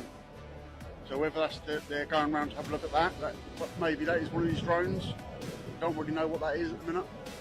But there was one there the other night when I was filming. There's a lot of planes above me, I'm telling you. There's a lot of planes above me. Oh, there's an awful lot of chatter. If anybody's got a radio they're listening in, there's a lot of stuff going on. Yeah, I'm shocked what I'm hearing, to be honest with you. Tolto l'audio perché non vorrei che con la musica bloccano il video. Comunque qui si vede, vedete che c'è un oggetto tipo un drone che si sposta velocemente, qua ce n'è un altro. Ci sono gli aerei che sono decollati proprio per intercettare il tutto. Ma ci sono anche altri video altrettanto importanti.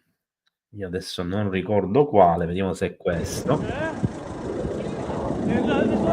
Ok.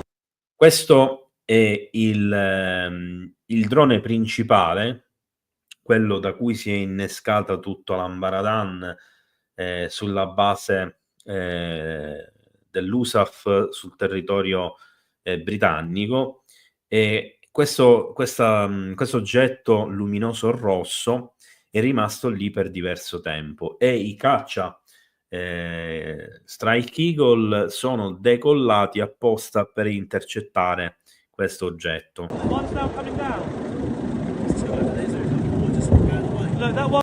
Quella luce che è passata verticalmente apparentemente verso l'alto, leggermente lampeggiante bianca, è uno dei caccia.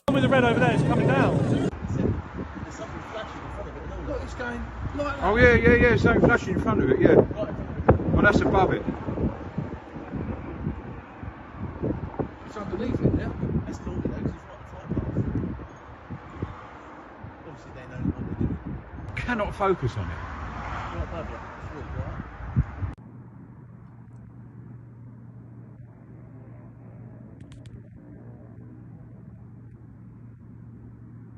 Questo è un altro oggetto invece di quelli apparsi. Sentite il rumore dei caccia.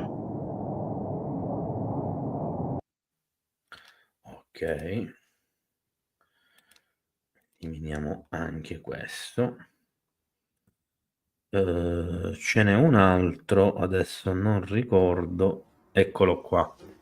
Qui c'è il caccia F-15 che sta tentando di intercettare l'oggetto. Improvvisamente l'oggetto si sposta verticalmente, poi diagonalmente e accelera. Naturalmente è molto più veloce del caccia ed è anche molto più grande.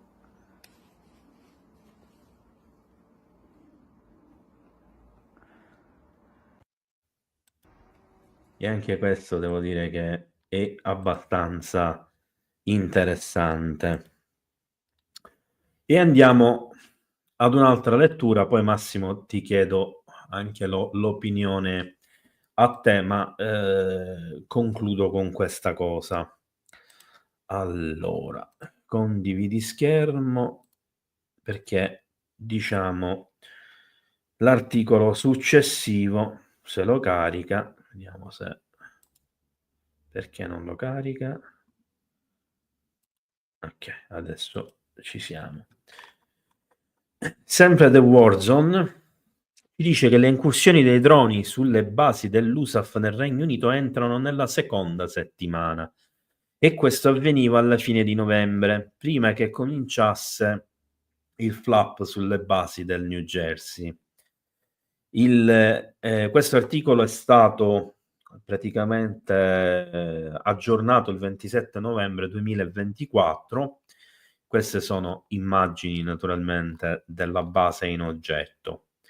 Dopo più di una settimana di avvistamento di droni, vedete che qua già li chiamano droni, in 4 delle sue strutture in Inghilterra, gli ufficiali dell'aeronautica stanno ancora cercando di scoprire chi li sta pilotando, perché vengono pilotati e la relazione tra incidenti in diverse installazioni.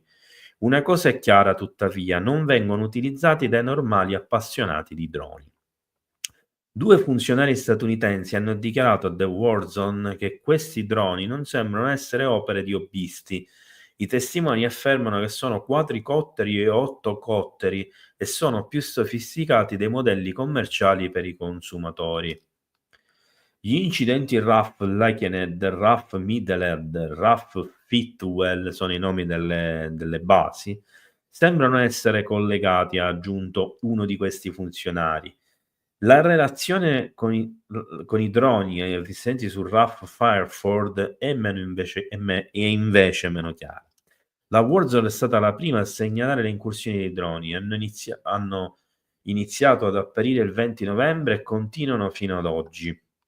Piccoli sistemi aerei senza pilota continuano ad essere avvistati nelle vicinanze sopra la Royal Air Force Lakenhead, RAF Middlehall, Feltwell, Fireford, sin dal 20 di novembre.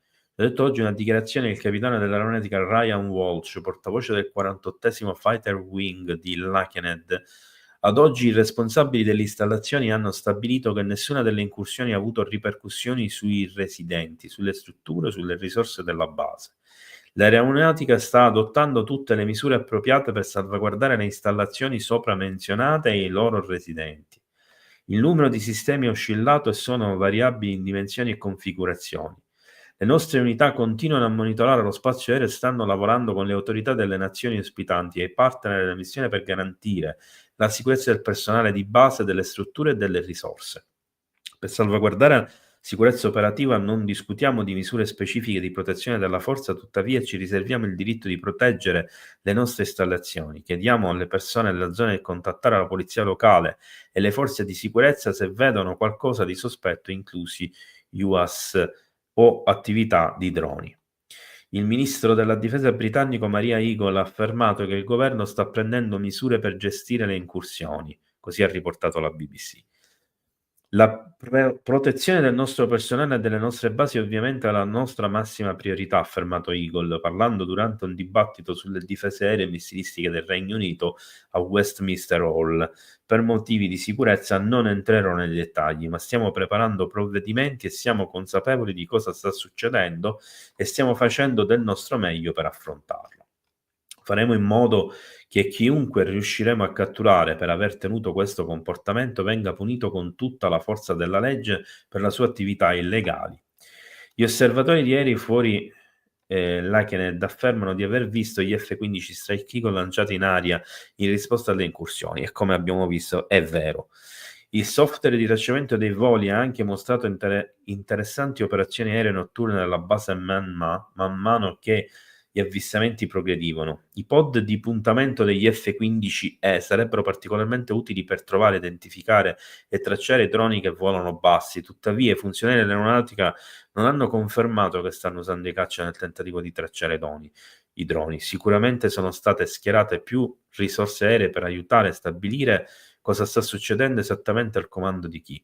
È probabile che nella caccia siano state utilizzate risorse del Regno Unito, tra cui elicotteri della polizia e turboeliche per la raccolta di informazioni. Il 48esimo Fighter Wing con i suoi F-35 Joint Strike Fighter e i già citati F-15 e i Strike Eagle è l'unità di base a Lakenhead. Il 100° Air Refueling Wing che vola con KC-135 è l'unità principale di Middlehall. Anche il 352° Special Operation Wings con i suoi MC-130 e CV-22 tra gli inquilini della base. Vorrei sottolineare che qui non lo dice nell'articolo, non ve lo leggo tutto, anche se poi c'è una parte alla fine che accenna, diciamo, alla questione che al momento sono presenti nella base anche i B-52, i B-1, i B-2 e persino forse l'aerospia U-2, il che in qualche modo fa suscitare anche maggiori sospetti che l'attività, almeno la parte che è composta da oggetti effettivamente, possiamo dire,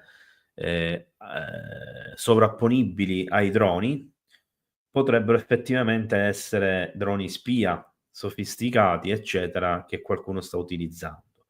Ma come ha ben detto Massimo, come abbiamo detto anche nella scorsa live, sicuramente questo fenomeno lo stanno utilizzando per coprire il parallelo fenomeno UFO che si sta sempre di più intensificando sopra le installazioni militari e naturalmente le installazioni nucleari come viene spesso citato. Apro e chiudo una brevissima parentesi e poi lascio la parola a Massimo. E non dimentichiamo che gli F-35 possono portare le bombe atomiche. Alcuni tipi di F-15 possono portare le bombe atomiche. I bombardieri B-52 e i bombardieri B-1 possono portare le bombe atomiche.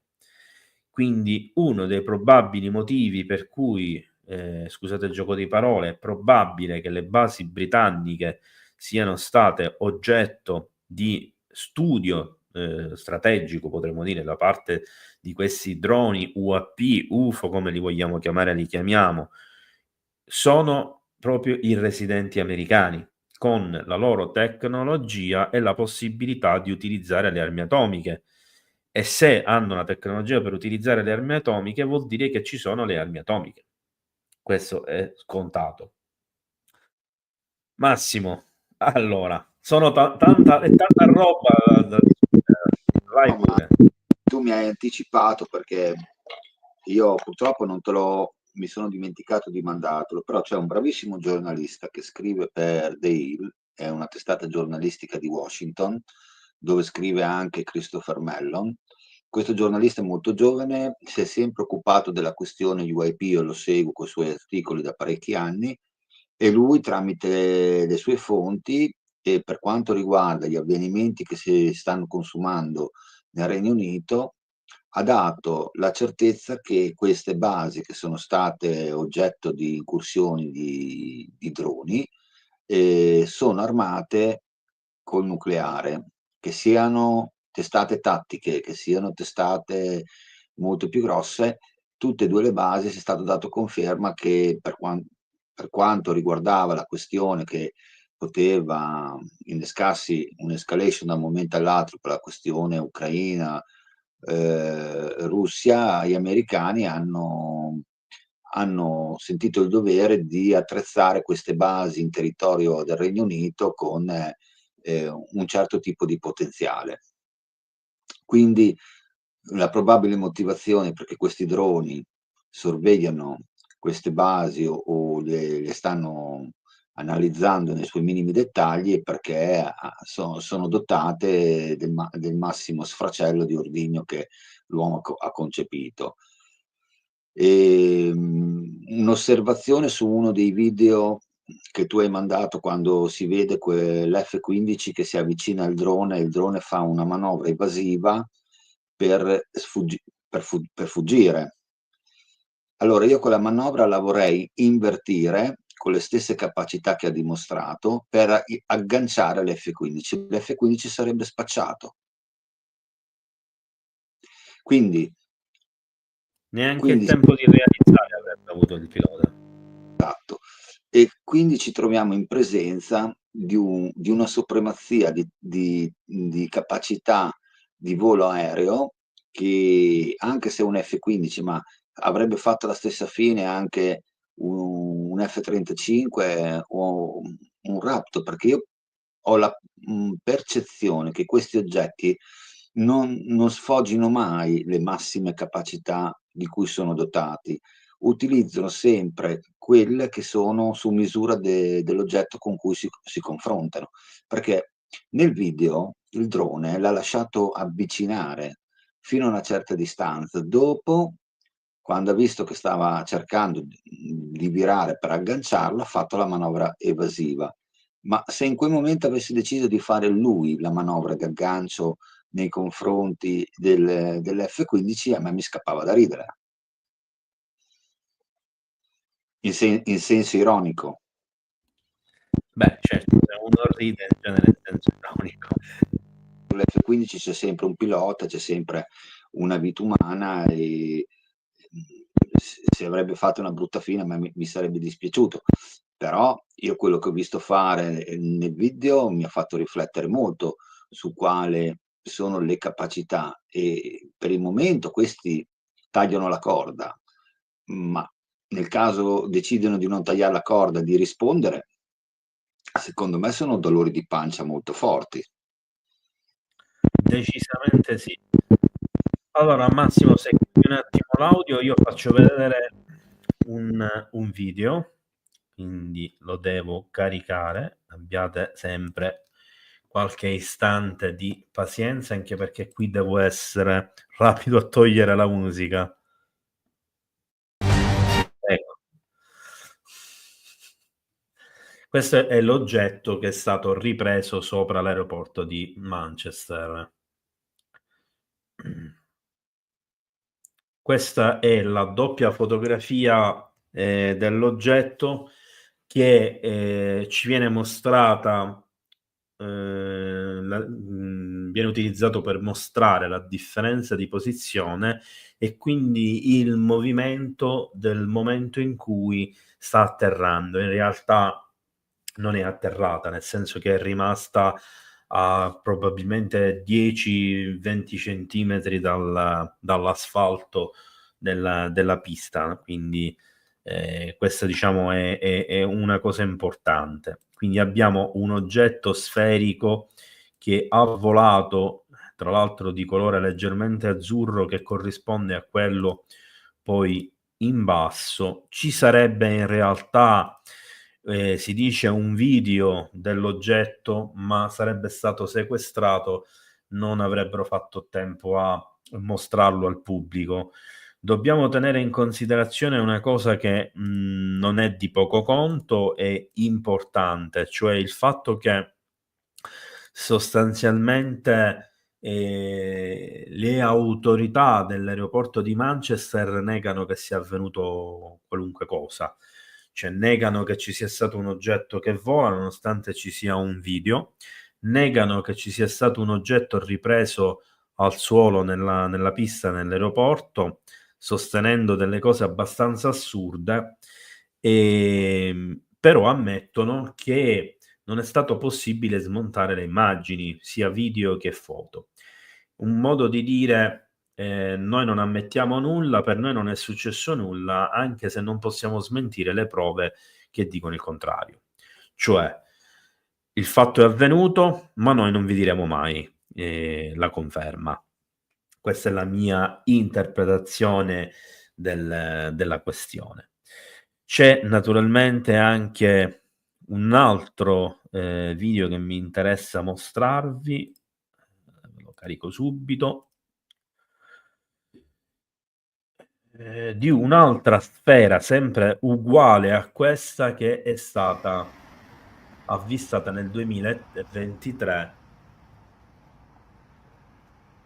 in Sud America, se non erro. Ora a fine del video lo rivedremo nuovamente.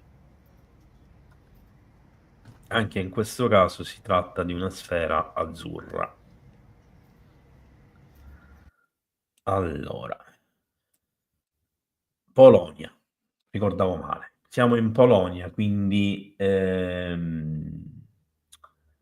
diciamo nell'est europeo, siamo al 20 giugno 2023 e come potete vedere si tratta di una sfera azzurra del tutto simile a quella ripresa sopra l'aeroporto e quindi probabilmente a quella che è atterrata sull'aeroporto.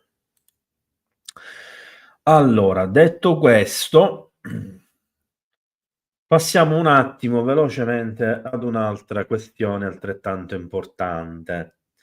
I funzionari del Pentagono tengono un briefing riservato su UAP con il Congresso durante gli avvistamenti del New Jersey.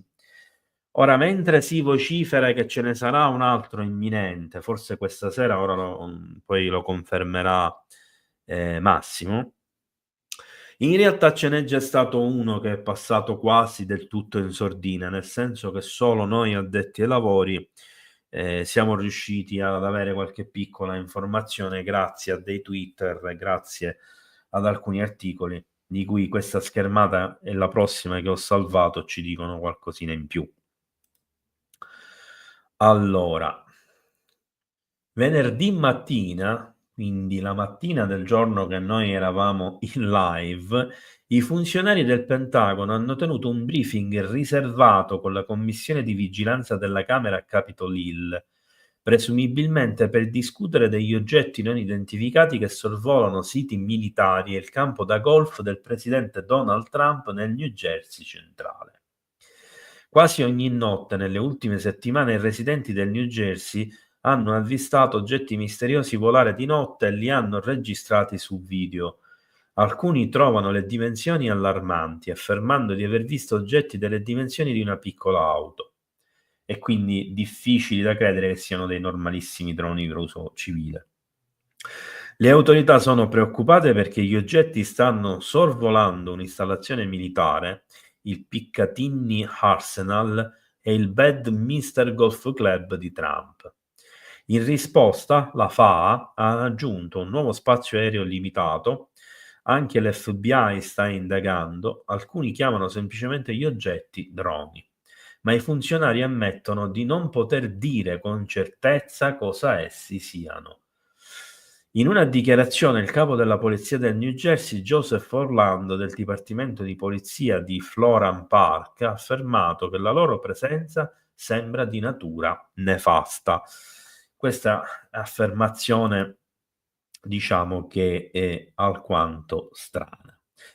Allora, questa è un'immagine di un video che, se rimarrà a tempo, vi voglio mostrare, altrimenti lo rimandiamo alla prossima live, poiché dura circa 5 minuti e qualcosa.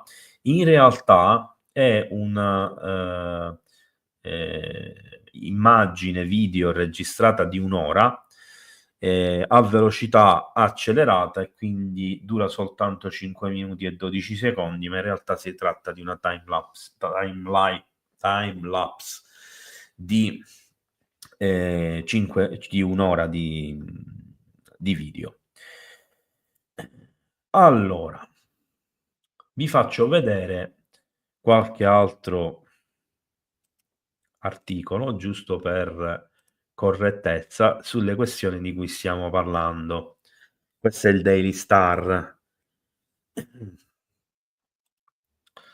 L'orbita dell'aeroporto di Manchester è sicuramente un UFO, afferma un esperto di alieni, stanno monitorando le basi aeree. Mark Christopher Lee ha indagato sui recenti avvistamenti di droni nelle basi militari del Regno Unito e ora ha rivolto la sua attenzione al presunto avvistamento di UFO nell'aeroporto di Manchester. Un ufologo e regista britannico afferma che le riprese di un globo nell'aeroporto di Manchester sono sicuramente un UFO. Mark Christopher Lee ha indagato sui recenti avvistamenti di droni nelle basi militari del Regno Unito e ora ha rivolto la sua attenzione al recente avvistamento e alle foto di attività e fenomeni aerei inspiegabili scattate all'aeroporto. Il Daily Star ha condiviso gli scatti filmati dell'incidente di giugno, eccetera, eccetera. Video e immagini sono stati condivisi su X, in precedenza Twitter, su Reddit, e mostrano un oggetto sferico presumibilmente ripreso da un copilota sulla pista e nel cielo o librandosi appena sopra il suolo con un aereo sullo sfondo. Questa è un altro articolo. Vediamo un altro velocemente.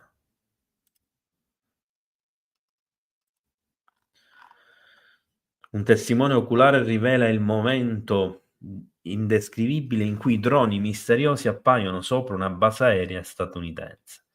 in questo riquadro dove ci sono questi luci rosse e i reattori, stiamo vedendo ovviamente un F-15 o un F-35 che decolla di notte. Un appassionato di aviazione ha descritto strane luci e insoliti voli di aerei da combattimento presso la più grande base dell'aeronautica militare statunitense nel Regno Unito, in concomitanza con segnalazioni di una diffusa attività di droni. Ci sono di mezzo anche youtuber e altre persone. Queste sono alcune immagini degli aerei in volo sopra la città, immagini che abbiamo visto anche attraverso, diciamo, i video precedenti. Poi questa vale la pena di vederla pure. Ringrazio Franco che ha inviato alcuni di questi articoli che non avrei avuto altrimenti il tempo di ricercare. I piloti di droni delle basi aeree statunitensi saranno sottoposti alla forza della legge. Il governo ha avvertito che coloro che stanno dietro alle recenti incursioni di droni delle basi aeree statunitensi verranno messi di fronte alla piena forza della legge. Il ministro della difesa Maria Igor, vabbè, l'abbiamo visto questo prima, ha fatto determinate dichiarazioni. La protezione del nostro personale e delle nostre basi è ovviamente la nostra massima priorità.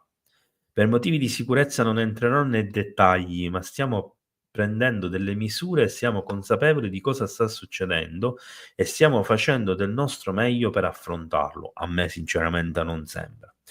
Ci sono stati diversi avvistamenti di UAV. UAV è la sigla che si usa per indicare i droni, quindi i velivoli pilotati in remoto, sopra la RAF Luckey Ned e la RAF Middle Suffolk tra sabato e lunedì, sopra la RAF Fatwell nel vicino Norfolk. Misure robuste. Allora, qua praticamente ci dice che hanno aumentato le misure di sicurezza, che hanno assunto nuovo personale, che in pratica i SAS britannici e gli SBS sono stati utilizzati come supplemento aggiuntivo per la sicurezza. Vabbè, questo è ripetitivo, non ve lo mostro, vediamo quest'ultimo. Vabbè, anche qua si parla degli stessi dati, però c'è una cosa in più che mi interessa portare sia all'attenzione di Massimo, che non so sinceramente se è a conoscenza di questa cosa, sia di tutti voi.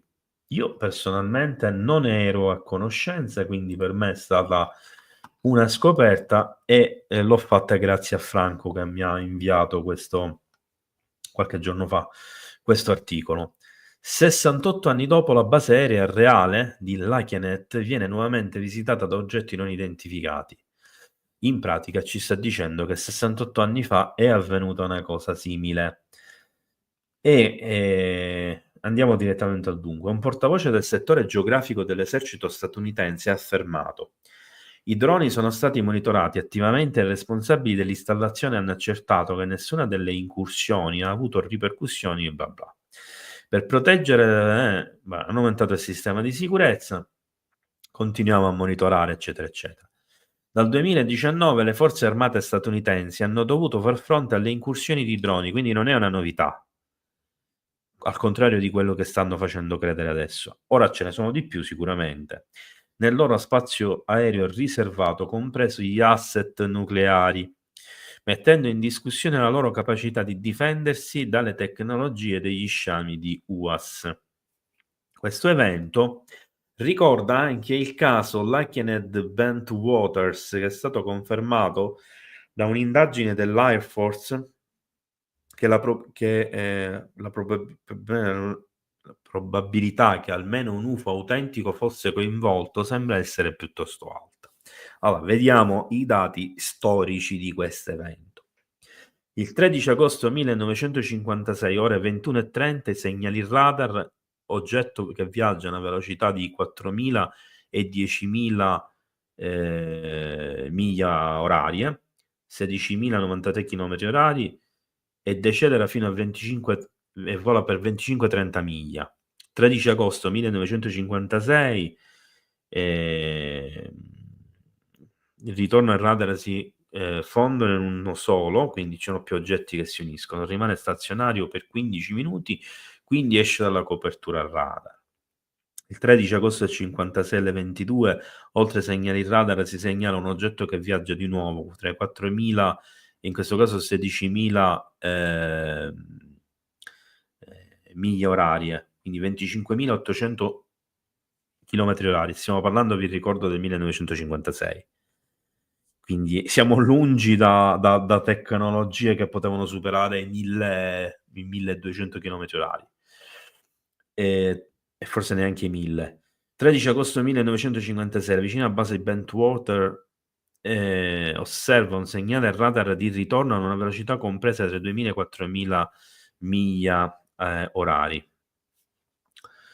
14 agosto del 56, due luci si fondono in una sola ad alta velocità e cambiano direzione senza rallentare. Un'eco radar stazionaria viene rilevata e confermata dalla base di Bentwater, poi si sposta rapidamente a una velocità stimata tra 400 e 600 miglia orarie.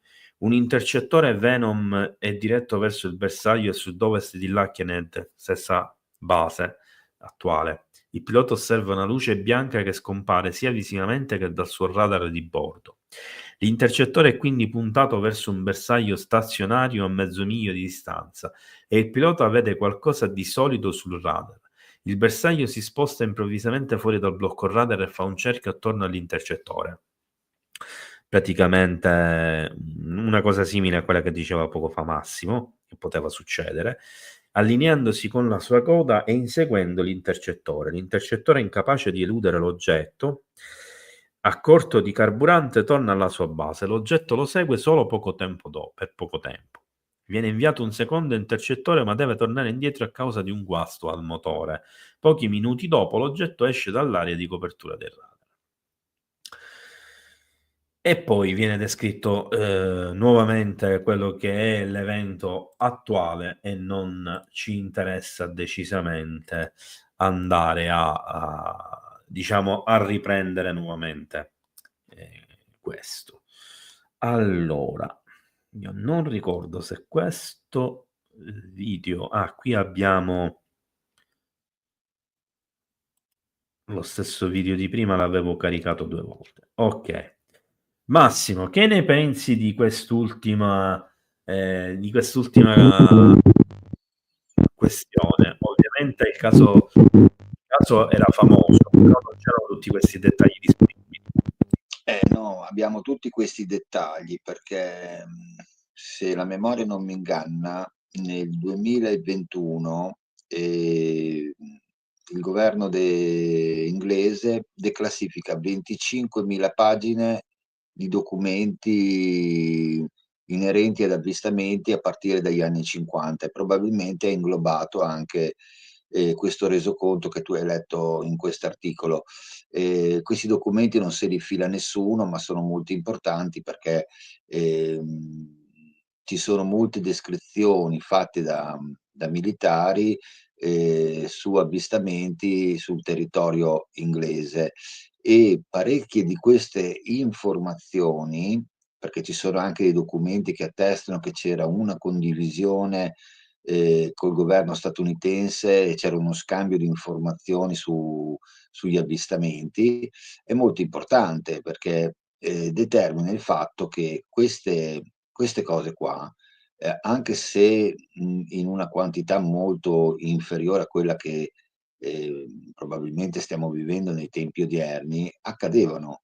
E lì non c'era la scusa della tecnologia, dei droni o di quant'altro, si effettuavano valutazioni su delle performance, su oggetti dalla forma bizzarra che ti surclassavano. Come tu hai letto, in questo caso qua, questi si sono divertiti a mettersi in coda della serie vediamo adesso come te la cavi. E te la cavi che torni, che atterri perché sennò piombi giù perché hai finito il carburante. Questo è accaduto nella fattispecie in Inghilterra, ma è accaduto anche in Iraq, è caduto negli Stati Uniti, è accaduto in diverse parti del mondo, che alcuni aviatori temerari o hanno inseguito questi oggetti invano, oppure sono stati inseguiti e nel tentativo di sfuggire hanno consumato in tempi molto più celeri tutte le risorse di carburante che avevano a loro disposizione. A me queste cose non stupiscono per niente, però io, Gabriele, inviterei sia tutti noi due che i nostri ascoltatori a fare una riflessione, perché di tutte queste faccende qua di cui stiamo parlando questa sera, questa riflessione è doverosa. Allora, noi abbiamo informazioni del New Jersey, abbiamo informazioni dell'Arizona, sempre territorio statunitense, abbiamo le informazioni di cosa sta accadendo in Inghilterra, ma mancano tanti altri dati di altre nazioni. Io sarei molto curioso di capire se in altre parti del globo stanno vivendo certi apparati militari lo stesso trattamento che stanno subendo gli apparati militari statunitensi. Ovvio che purtroppo, per, io chiamo ignoranza di specie, non c'è, tra virgolette, una condivisione di informazioni neanche dal punto di vista giornalistico, perché in un paese come la Russia, col cavolo che un giornalista mette sul web basi russe, incursioni di droni e idem con patate per i cinesi. I cinesi sappiamo che stanno studiando questo fenomeno tanto quanto lo stanno studiando gli statunitensi, e secondo me questo è un dato da tener conto, perché vuol dire che certe attività accadono anche in territorio cinese. Io sono convinto che accadono in questo momento qua, stiano accadendo in diversi luoghi del mondo, compreso anche l'Europa, però per una questione di mancanza di forza di notizia, queste cose vengono tenute molto riservate, molto abbottonate dentro gli apparati, perché poi magari passa anche un messaggio sbagliato, che solo perché abbiamo le notizie da parte di quelli che accadono negli Stati Uniti, e gli Stati Uniti sono bersagliati mentre il resto del mondo no, allora non quadra. Invece, secondo me, tutti i siti balistici mondiali, come ha detto Luis Elizondo, sensibili, vengono monitorati e le incursioni accadono anche altrove. E questo, secondo me, gli apparati di intelligence di tutto il mondo lo sanno bene, perché loro le informazioni le recepiscono dalle informazioni satellitari. Se loro lo vedono dove accadono le incursioni e che queste incursioni probabilmente arrivano non da una forza terrestre, ma arrivano sempre dall'alto o si infilano nella nostra atmosfera sempre dall'alto. Io ribadisco, Emmon Hasbro ha dato un'informazione molto importante: ogni 67 minuti c'è una firma proporzionale sia in uscita che in entrata della nostra atmosfera. Cioè, io questo dato lo prendo per buono, perché viene da uno scienziato che si è dissociato dall'ambiente accademico per studiare gli UFO, e non è che l'ha fatto per mancanza di altre attività, l'ha fatto perché lui l'ha considerato una cosa molto importante, l'ha fatto a livello pionieristico, però ha conseguito dei dati molto importanti nell'arco della sua seconda carriera. Allora, Massimo,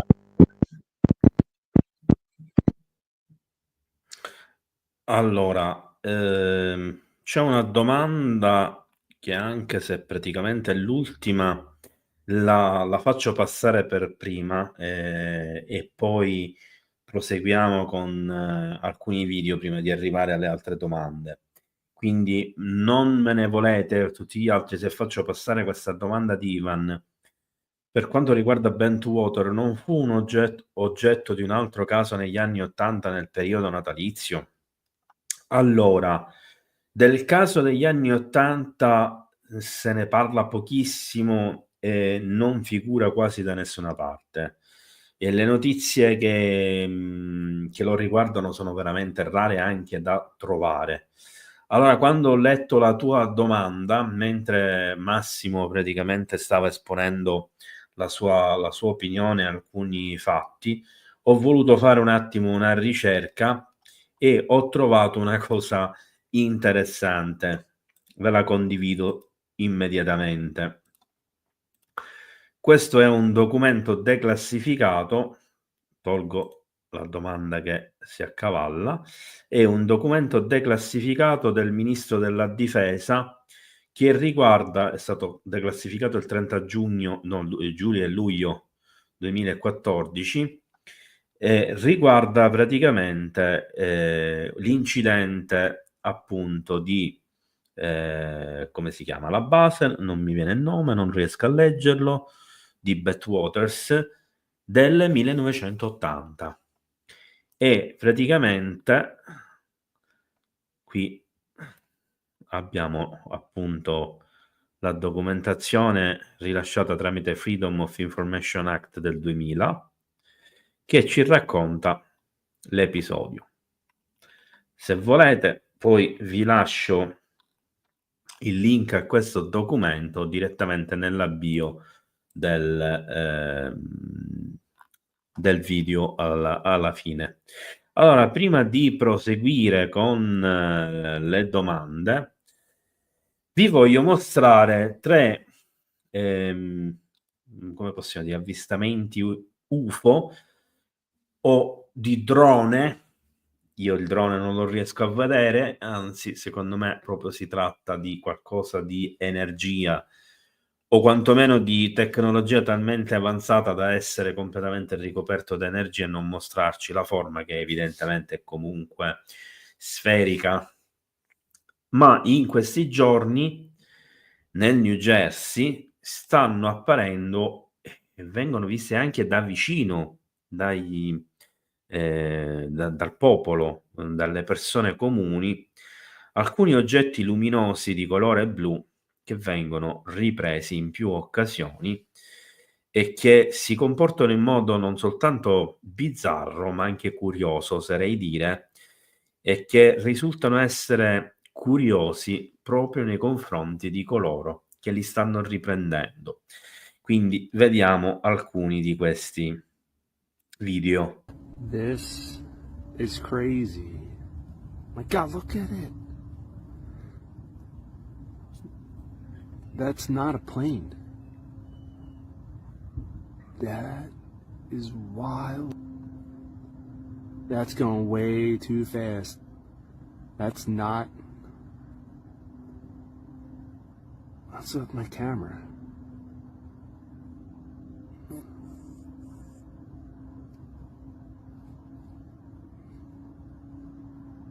I had to go running and get my camera. Nobody was gonna believe me. What's with my camera? Look at this thing. Is he... Jesus Christ. Questo è uno. Qui abbiamo lo stesso oggetto che si avvicina ad una persona.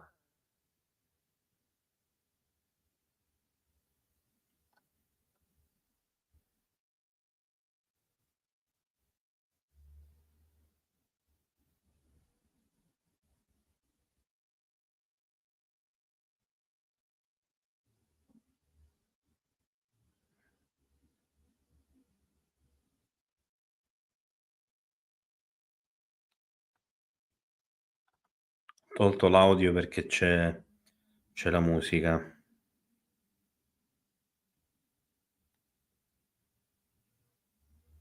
Vedete che si è avvicinata di tanto alla persona. Allora, datemi un attimo di tempo perché ho un altro video, ma non so se è quello giusto. Vediamo. Ah, perfetto, sì. Qua è proprio vicinissimo.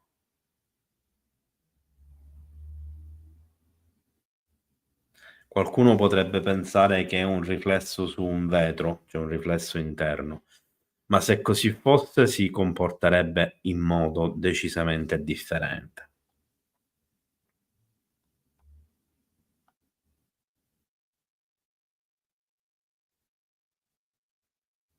Oltre che creerebbe tutta una serie di riflessioni e di riflessi tutto intorno.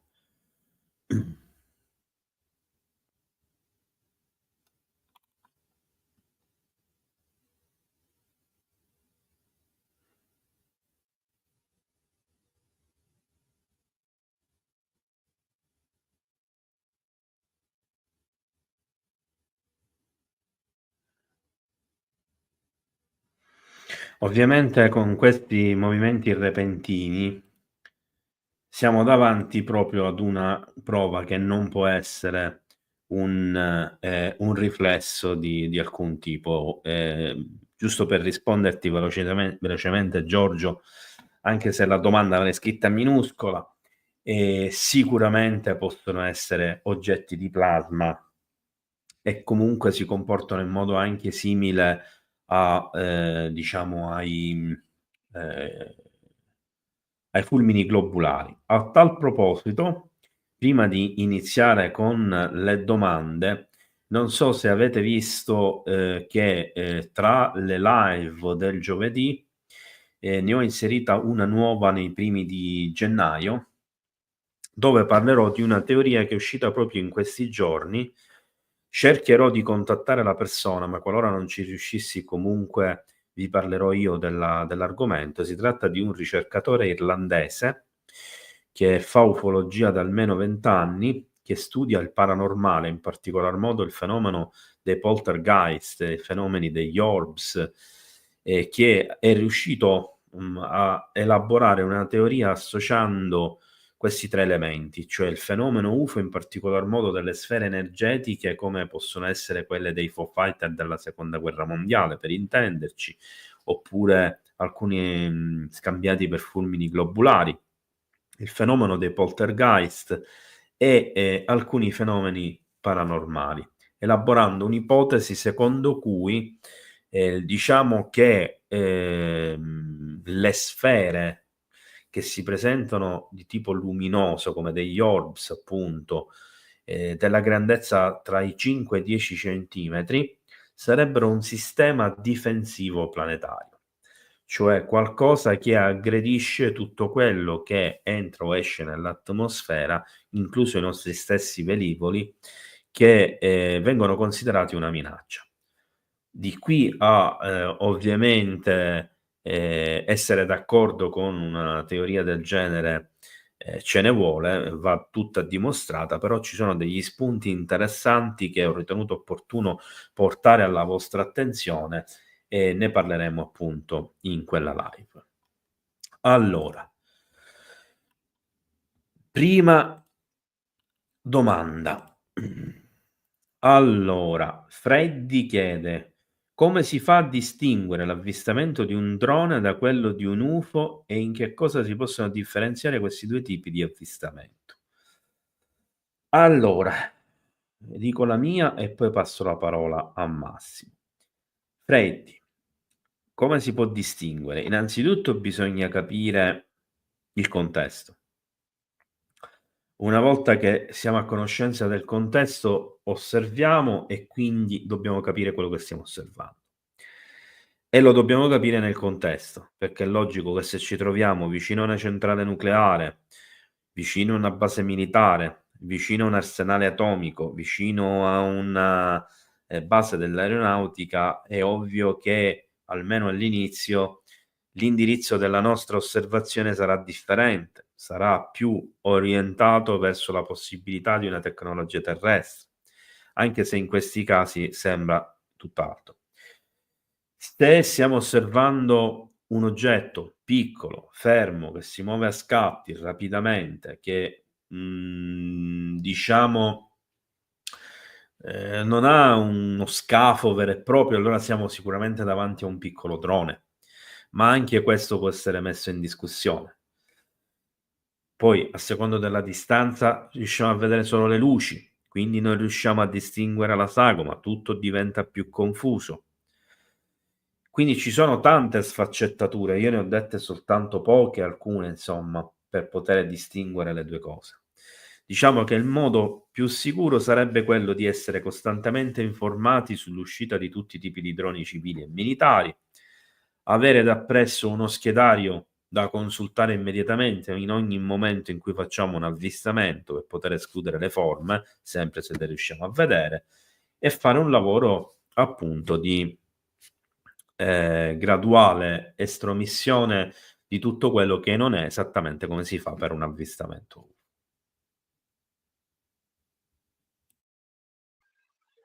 È quasi detto tutto tu. Io ripeto, non c'è un metodo per riconoscere se è un UFO o non un UFO.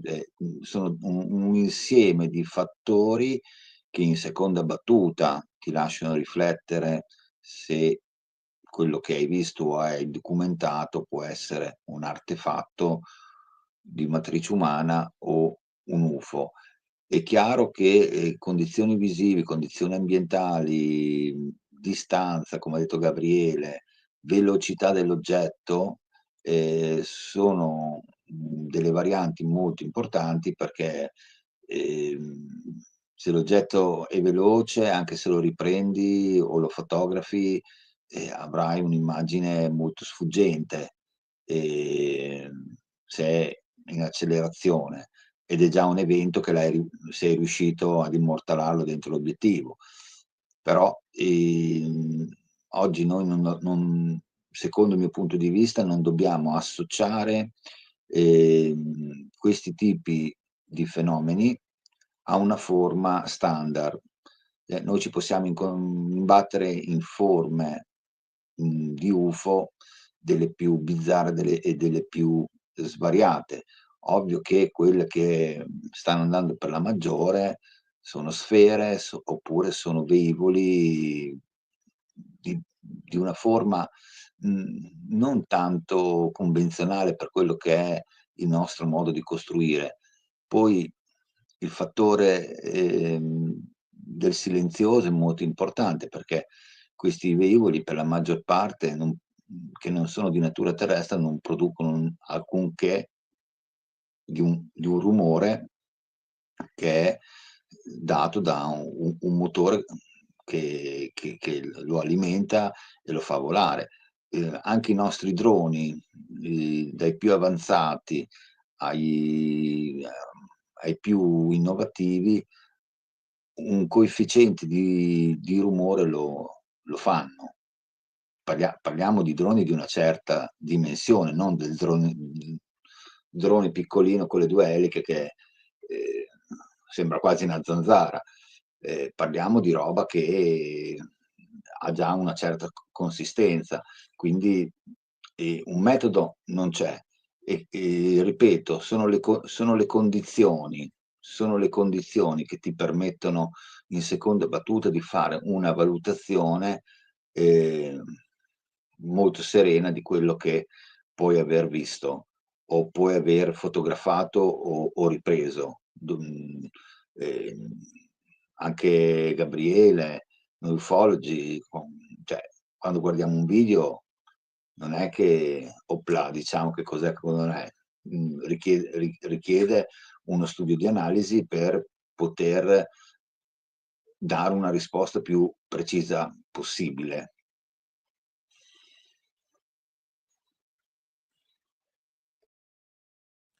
Allora, Ivan ci fa una domanda completamente off topic. Domanda: nei petroglifi dell'Utah, ripresi tra l'altro da Knapp su Netflix, suppongo nell'ultimo documentario che ancora non ho potuto vedere, ha raffigurato l'antenna famosa sottomarina di Cape Horn. Siamo nei pressi di Dogway Proving Ground. Secondo voi com'è possibile? Allora, premessa che io non ho visto il video, penso neanche Massimo. Io credo che nel passato i popoli anche se avevano magari sviluppato delle tecnologie avanzate che gli consentivano di viaggiare, di vedere altri luoghi, eccetera, avevano un maggiore contatto con la natura e un maggiore distacco dalla tecnologia. Questo gli permetteva da una parte di usare la tecnologia per i propri fini senza essere schiavi, un po' come al contrario di quello che sta avvenendo oggi, ma di mantenere quell'unione con la terra che gli consentiva magari di sviluppare delle capacità, sempre se stiamo parlando di terrestri, e che queste capacità permettessero anche magari la visione a distanza, cioè il remote viewing, quindi la possibilità di vedere qualcosa del passato, di vedere un oggetto anche sottomarino a distanza di 10.000 chilometri e di raffigurarlo, quindi avendo un maggiore contatto con la natura direttamente nella natura, cioè direttamente in una grotta, una pietra, come nel caso dei petroglifi dell'Utah. E nello specifico però vorrei sottolineare una cosa, che secondo me non è detto, anche se a livello documentaristico probabilmente è stato spiegato che è identica all'antenna di Cap Horn, che si tratti realmente di quello. Potremmo essere davanti ad una raffigurazione di qualcos'altro, magari molto più vicino, molto più logico, che somiglia in maniera incredibile a quell'antenna sottomarina, ma è tutt'altro. Io non ho visto i documentari in essere, non mi pronuncio per non dire cose inesatte. Quando lo vedrò me ne farò una ragione anch'io. Stimo molto George Knapp, che per me è una delle persone più serie che negli Stati Uniti affronta il discorso ufologico, si batte come un leone, è sempre in prima linea, cerca sempre di avere notizie sempre più profonde dal governo, però adesso io questo documentario non l'ho ancora visto, so che è già in circolazione, però non mi pronuncio su quello che è stato fatto vedere, perché non saprei cosa dire non avendo visto tutto il discorso. Allora, per il momento salto una domanda off topic. Allora, Freddy chiede: i droni possono effettuare le manovre che effettuano gli UFO pur non raggiungendo la loro velocità?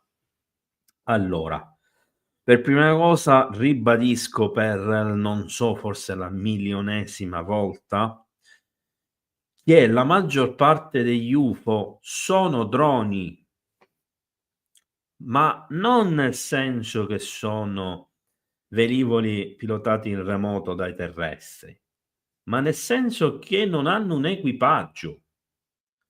La maggior parte degli UFO sono oggetti pilotati in remoto o da intelligenza artificiale, sono delle sonde. Quindi sono a tutti gli effetti dei droni. È per questo che adesso probabilmente stanno utilizzando questa cosa per generare confusione. Detto questo, un drone più evoluto di quelli attuali potrebbe benissimo effettuare, facendo riferimento a quelli terrestri, delle manovre simili a quelle di un UFO, perché non avendo un equipaggio non ha le problematiche che avrebbe l'equipaggio. Faccio un esempio pratico. Se noi abbiamo un aereo che può raggiungere una determinata velocità, altrimenti se supera quella velocità, ora lasciamo stare la resistenza dello scafo, lasciamo stare la qualità della propulsione, parliamo puramente dell'occupante. L'occupante, superato un certo G di pressione sul corpo, di accelerazione, schiatta, muore, non resiste. Ed è per questo che le manovre di un UFO non possono essere fatte da un essere umano nelle condizioni tecnologiche attuali. Ma tolto questo elemento, sempre lasciando perdere il discorso di propulsione, eccetera, qualsiasi UFO o qualsiasi drone può essere pilotato in remoto o può essere pilotato da intelligenza artificiale. Perché non c'è quel problema. Superato questo ostacolo, quindi l'ostacolo della resistenza umana, naturalmente abbiamo poi altri due ostacoli, che sono quello della propulsione e quello della resistenza fisica della tecnologia.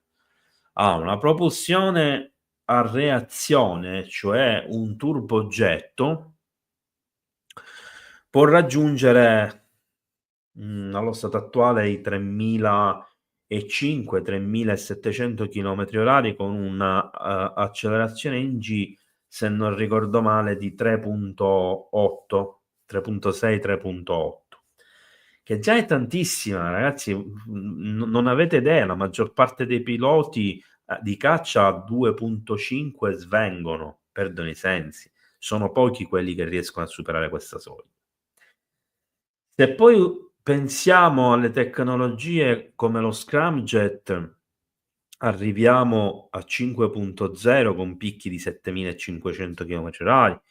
Poi possiamo andare oltre con l'ipersonico. Con l'ipersonico possiamo arrivare ai 15-18.000 km/h, forse con alcune tecnologie russe anche ai 25.000 km/h. Ma non pensate che un oggetto del genere sia un aereo, stiamo parlando di missili con diciamo delle caratteristiche particolari. E poi lo scafo deve essere resistente alla pressione, all'accelerazione, alla velocità, all'attrito. Ci sono tutta una serie di cose che devono essere tenute in considerazione, che noi non valutiamo, che non sono per niente scontate. Quindi la nostra tecnologia non potrà mai raggiungere le prestazioni di un UFO non terrestre.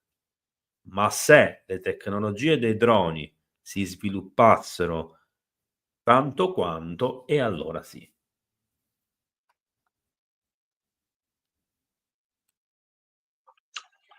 Allora, la tecnologia aerea attuale, anche se pilotata da remoto, ai massimi livelli non può raggiungere le prestazioni di certi fenomeni aerei non identificati che sono stati osservati.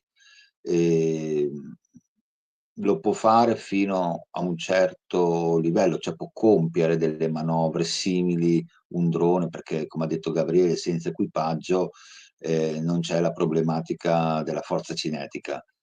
Però attualmente certe prestazioni non possono essere replicate, anche perché si parla di cose che se io ve le nomino e dite: "Ma che cavolo dice questo qua?" Sono stati osservati degli UAP che hanno fatto virate di 90 gradi a 26.000 km/h. Sono stati osservati UAP che sono scesi da 80.000 piedi a 50 piedi sopra il livello del mare in 0,78 secondi. 0,78 secondi. Hanno percorso 24 chilometri e mezzo in meno di un secondo e si sono arrestati a 50 piedi dal livello del mare. Ora, questo tipo di prestazioni non sono replicabili dalle nostre tecnologie.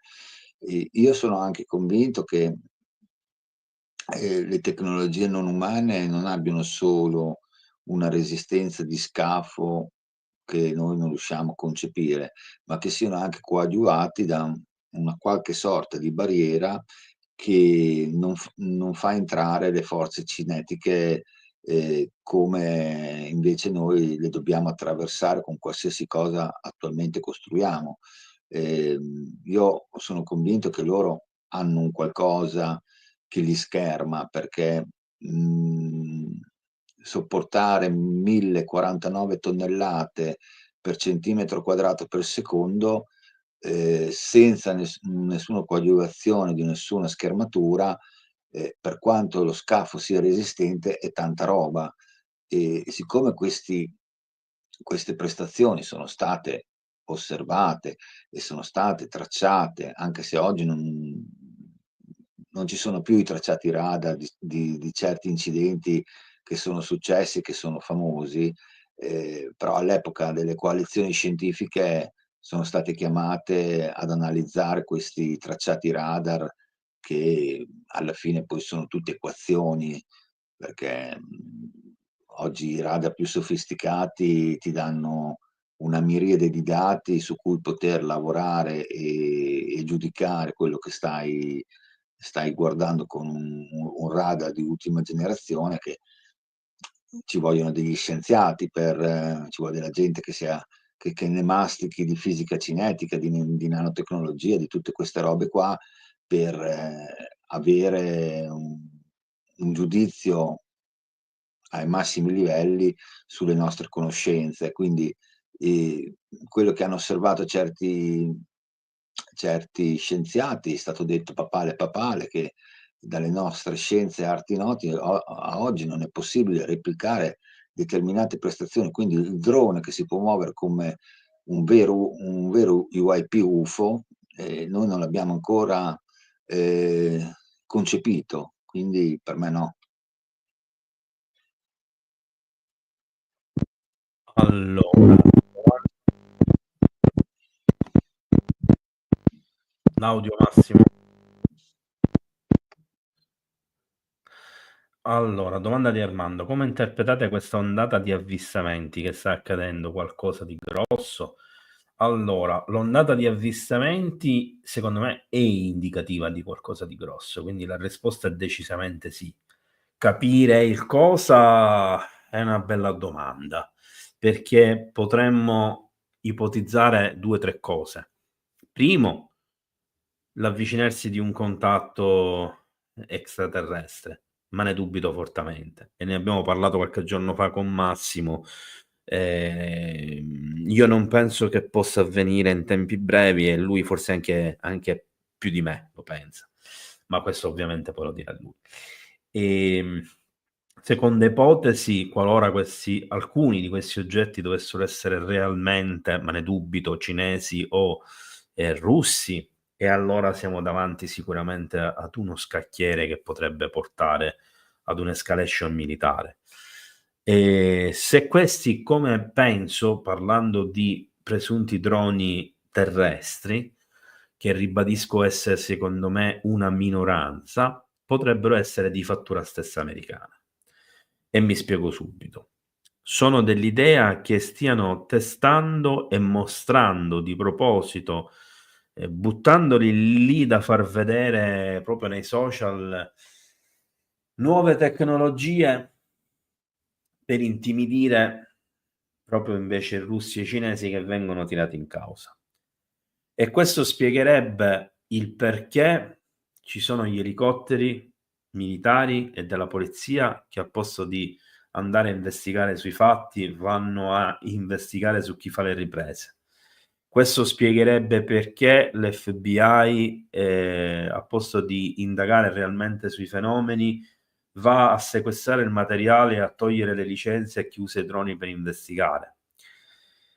Questo spiegherebbe il perché quando si alzano i droni in volo, dei civili vengono abbattuti con impulsi elettromagnetici, ma i militari non cercano di abbatterli.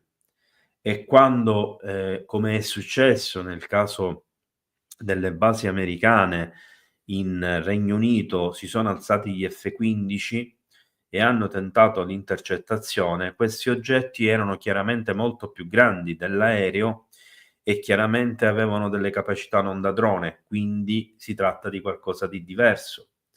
Quindi c'è da fare una distinzione tra tipologie di oggetti, e in base alla tipologia di oggetti forse possiamo arrivare a qualche conclusione in più.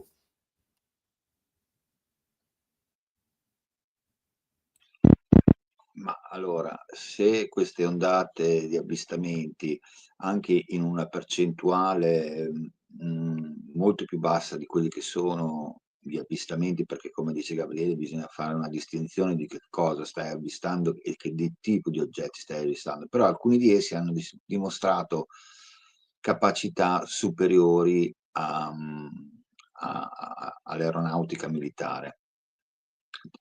Secondo me questa ondata di avvistamenti va interpretata su 2 livelli, una nell'intensità e una nel livello in cui si sono spinti, perché si sono spinti sì a molestare in modo continuo certi siti militari sensibili, ma nel tempo non si sono minimamente curati di stare lontani da dei siti di abitazioni civili, e quindi hanno mostrato anche in quel senso lì una maggiore curiosità, che io reputo un sintomo di chi non conosce, e quindi ha investito del tempo anche a monitorare i siti civili, che da un certo punto di vista strategico non hanno nessuna rilevanza, ma il fatto stesso che abbiano mostrato interesse e curiosità, io lo reputo un qualcosa che viene da chi non conosce, e chi non conosce vuol dire che non è di questo luogo, di questo pianeta, se no non avrebbe mostrato questo interesse. E quindi per me è un avanzamento sia di livello, di contatto, che stanno cercando di manifestare, e sia di presenza. È un livello superiore. Poi che ciclicamente ci siano delle ondate di avvistamenti sul nostro pianeta, come è stato a Washington, come è stato in diversi posti, questo può essere un'altra ondata che poi potrebbe svanire e non succede niente. Cosa può che sintomo può dare? Può essere tutto, può essere niente. Tutti quando vedono magari questi avvistamenti, stanno arrivando, adesso fa un po' atterrano, ci salvano tutti. Io sono molto restio a pensare che loro ragionino in questi termini qua.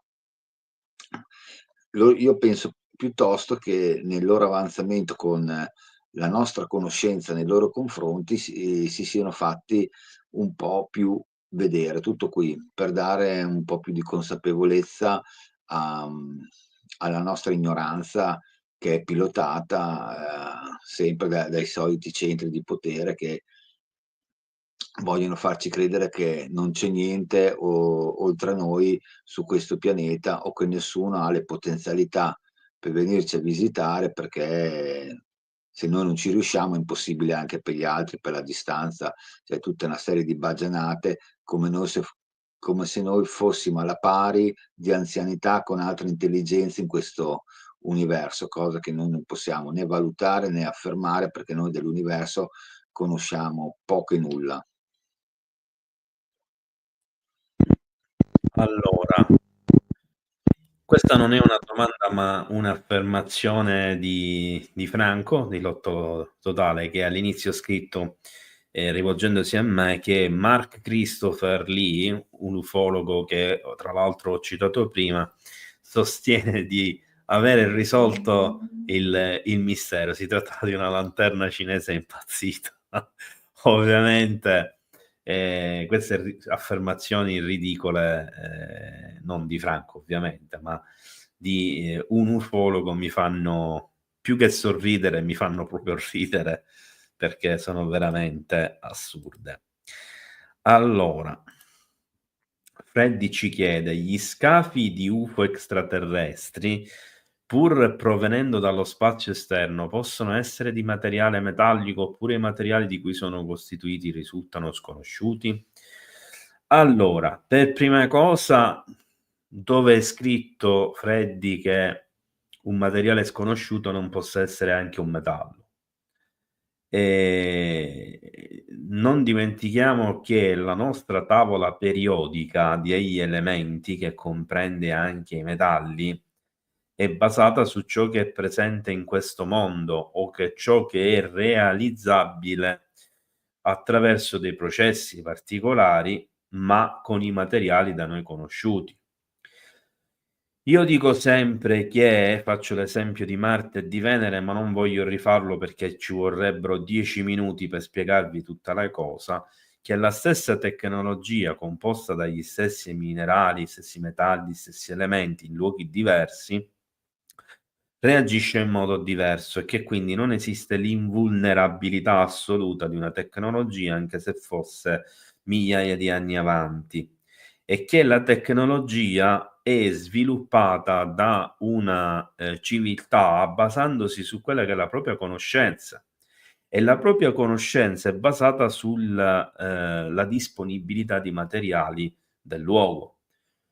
Giusto per far capire, su un altro pianeta potrebbero esserci la metà dei nostri elementi e esserci un'altra metà di elementi a noi sconosciuti e differenti. Quindi i materiali composti di quella tecnologia sarebbero parzialmente simili e parzialmente no. È un discorso troppo complesso e troppo lungo. Detto questo, certo che gli UFO possono essere composti di metallo.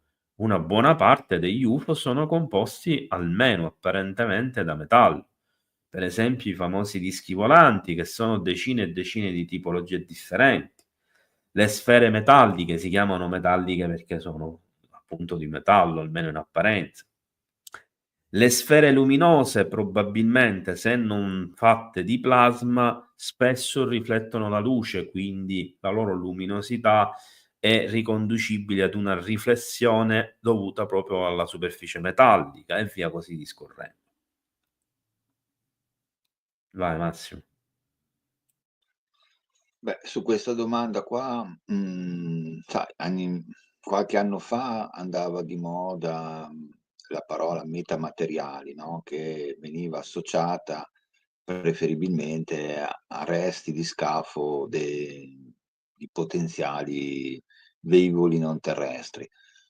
Su tutta questa faccenda qua, io lo reputo una persona molto seria, molto attiva, è uno scienziato atipico con una mentalità molto aperta e che si sta interessando a questa materia qua, che è Gary Noland. Lui sulla sua pagina della Stanford University anni fa spiegò che dovete fare delle analisi su dei materiali che lo lasciarono molto perplesso, perché sì, erano dei metalli che erano presso fusi, però non si capiva con quale tipo di tecnologia erano stati presso fusi.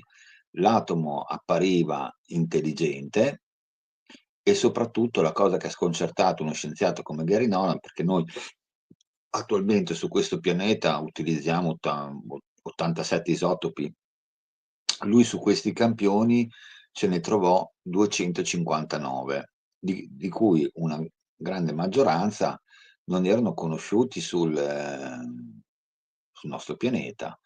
Quindi le sue conclusioni è che era che quel frammento su cui aveva effettuato delle analisi tramite anche dei macchinari molto sofisticati come quelli che fanno la scansione all'atomo in 3D, gli avevano suggerito che probabilmente quel tipo di metallo che lui, fatto da vari strati presso fusi, non appartenesse a questo pianeta, e quindi era arrivato qui da chissà dove, ma era stato trattato con una tecnologia, non era un fossile, non era un reperto datato, era un qualcosa che era stato trattato con una tecnologia, quindi c'era qualcuno che era capace di poter controllare 259 isotopi.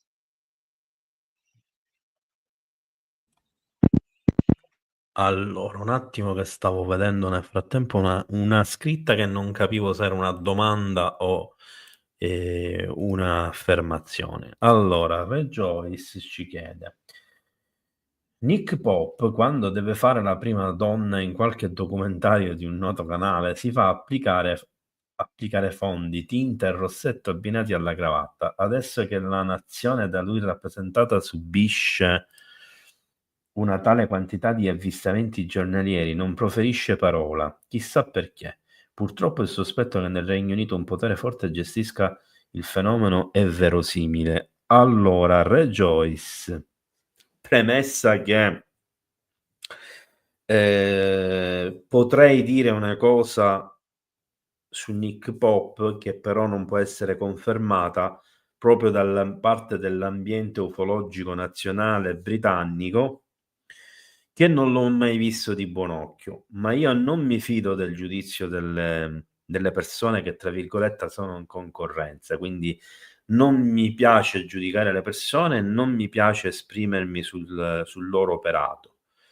Quello a cui mi piace attenermi è quello che è visibile sotto gli occhi. Quindi Nick Pop è stato sicuramente uno dei fautori della disclosure nel Regno Unito, e di questo bisogna dargliene atto. Che poi aveva le mani legate e non poteva divulgare la maggior parte delle informazioni, questo lo do per scontato, come accadrà anche, come sta accadendo negli Stati Uniti e in qualunque altra parte dove devi mantenere il segreto avendo lavorato all'interno di qualcosa.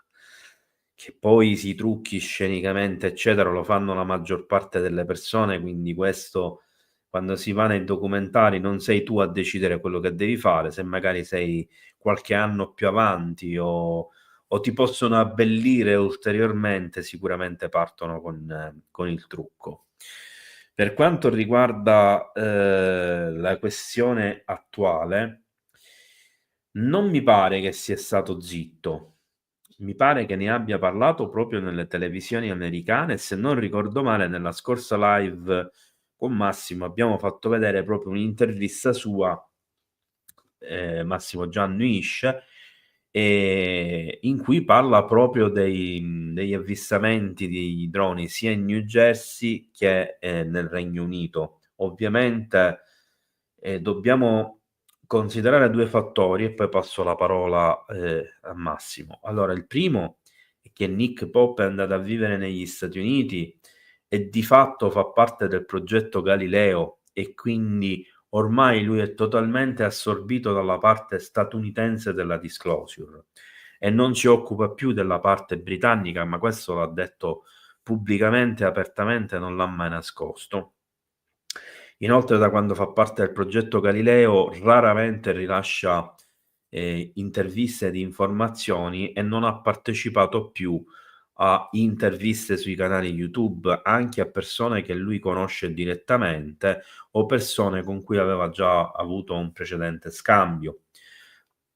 Per esempio con me stesso, cioè io l'ho intervistato, lui mi ha anche scritto gran parte di un articolo che abbiamo scritto diciamo in comunione, che sono presenti nel mio canale YouTube riguardo a uno dei casi più famosi di UFO del Regno Unito e di cui si è occupato lui, e che vi ho postato qualche tempo fa in community qui sul canale UFO News GL.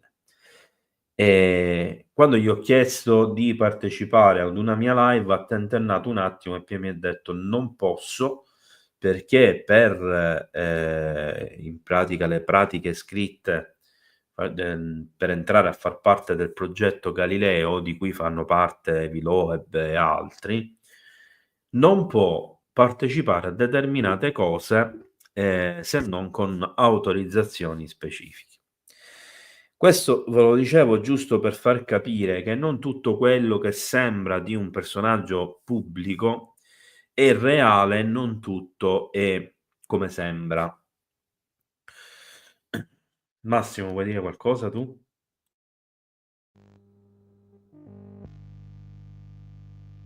Aspetta, parla. Mi senti? Mi senti? Sì, allora, ti sento. stavo dicendo, il governo britannico investigava o lavorava in uffici dove trattavano questo argomento. Poi una volta uscito fuori, o bene o male, da questo ufficio qui, chiaramente lui ha avuto delle offerte negli Stati Uniti, è andato lì, i documentari che vediamo oggi dove parla Nick Pope sono già da qualche anno datati, non è che li fa adesso. Poi da una volta che è entrato nel progetto Galileo, è chiaro che è diventato un qualcosa di molto più serio nuovamente per Nick Pope. Io lo reputo una persona che conosce la materia per quello che è stato il suo trascorso negli Stati Uniti in Inghilterra, scusate. Poi, come ha detto Gabriele, la macchina dei documentari ti impone dei copioni, ti impone delle scalette e lui ha sempre risposto a questo. Quindi sì, è una persona che ha una certa visibilità, condivisibile o non condivisibile, il suo pensiero, io lo rispetto e non vado oltre perché mi sembra giusto e corretto così. Allora, intanto stop alle domande perché ce ne sono davvero tante, altrimenti facciamo le 3 stanotte e io e Massimo siamo piuttosto stanchi, quindi alcune domande cercheremo di essere sintetiche, alcune fuori tema, se non ci arriviamo mi dispiace, ma eventualmente le riproponete sotto al video.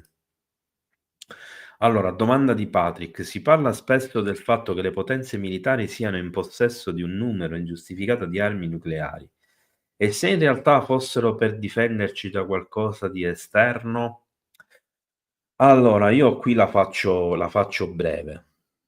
Il fatto che gli UFO, quelli veri di presunta provenienza extraterrestre, siano già dagli anni 60 stati capaci di disinnescare e innescare a loro piacimento dalle più segrete e importanti basi statunitensi e sovietiche, le testate nucleari, i missili CBM, rende di fatto inutilizzabili o utilizzabili contro noi stessi tutte le armi nucleari.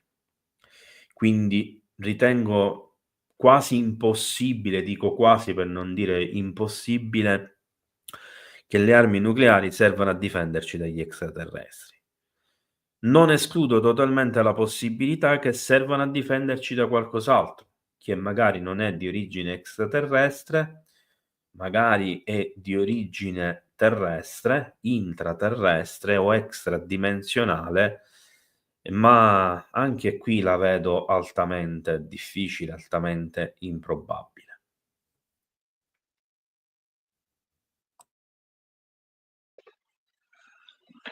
Allora, se noi ci dobbiamo eventualmente difendere da un'eventuale aggressione proveniente al di fuori dal nostro pianeta con delle armi nucleari, ci siamo già fatti la tomba a casa nostra da soli e ci siamo anche scavati la fossa contemporaneamente.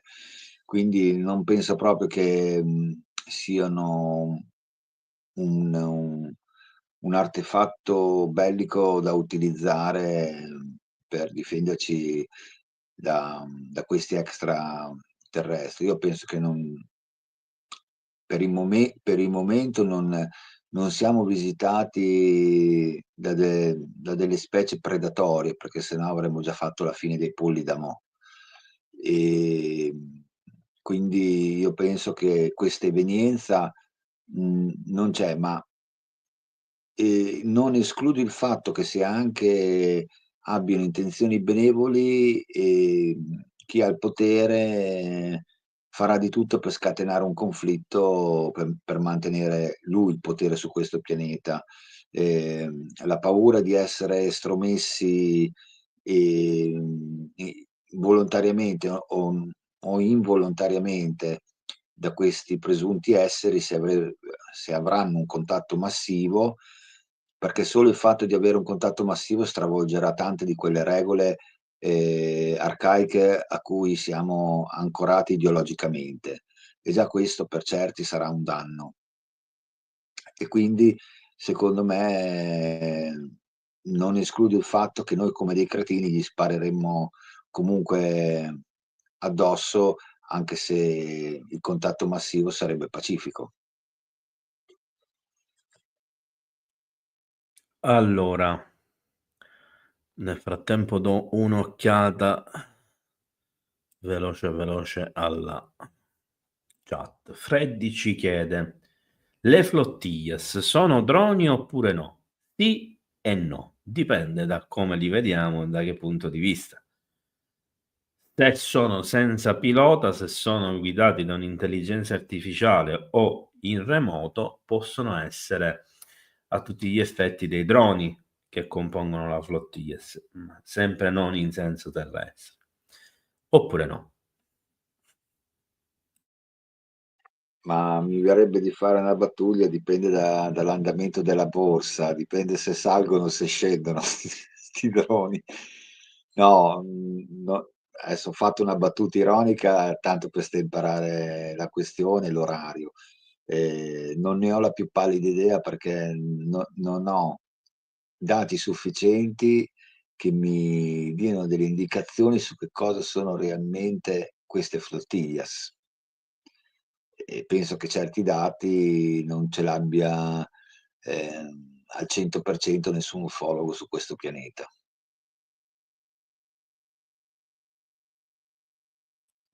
Beh, non solo gli ufologi, Massimo. L'audio.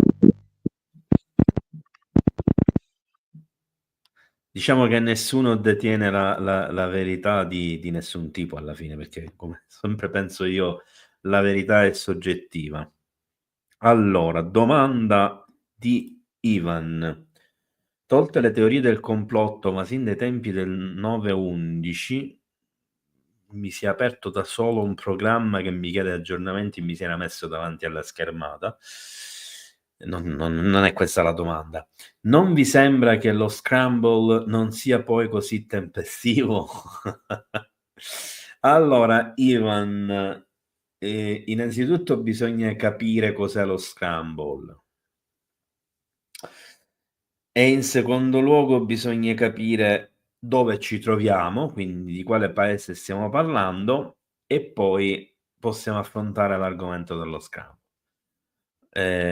Naturalmente in questo bisogna considerare anche i velivoli, la tipologia di base, la tipologia di pista, eccetera, eccetera. Per farla breve, uno scramble corretto ed efficace in teoria dura tra 1 e 2 minuti, cioè la fase di chiamata e decollo dura massimo 2 minuti. Uno scramble che non è efficace dura più di 2 minuti. Me la sto facendo proprio breve. In teoria non esiste uno scramble immediato, perché i piloti in prontezza si trovano all'interno di una struttura della base dalla quale nel momento in cui vengono avvertiti corrono agli hangar o sulla pista per salire sull'aereo che viene immediatamente messo in condizioni di volo, ma preventivamente è già pronto alla battaglia, cioè ci sono caricate le munizioni, i razzi, i missili e tutte cose prima, perché altrimenti altro che scramble ci vogliono parecchi minuti. Una volta fatto questo c'è il decollo e a fine pista i caccia salgono più che possono in verticale e sono già pronti. Ma tutto dipende dai vari fattori, dall'addestramento e dalle situazioni.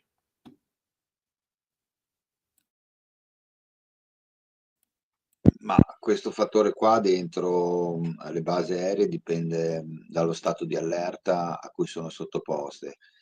Più lo stato d'allerta cresce e più l'efficienza dell'operatività, come ha detto Gabriele, della base, cioè gli aerei sono sempre attrezzati, revisionati sempre costantemente e pronti all'uso per poter andare in battaglia.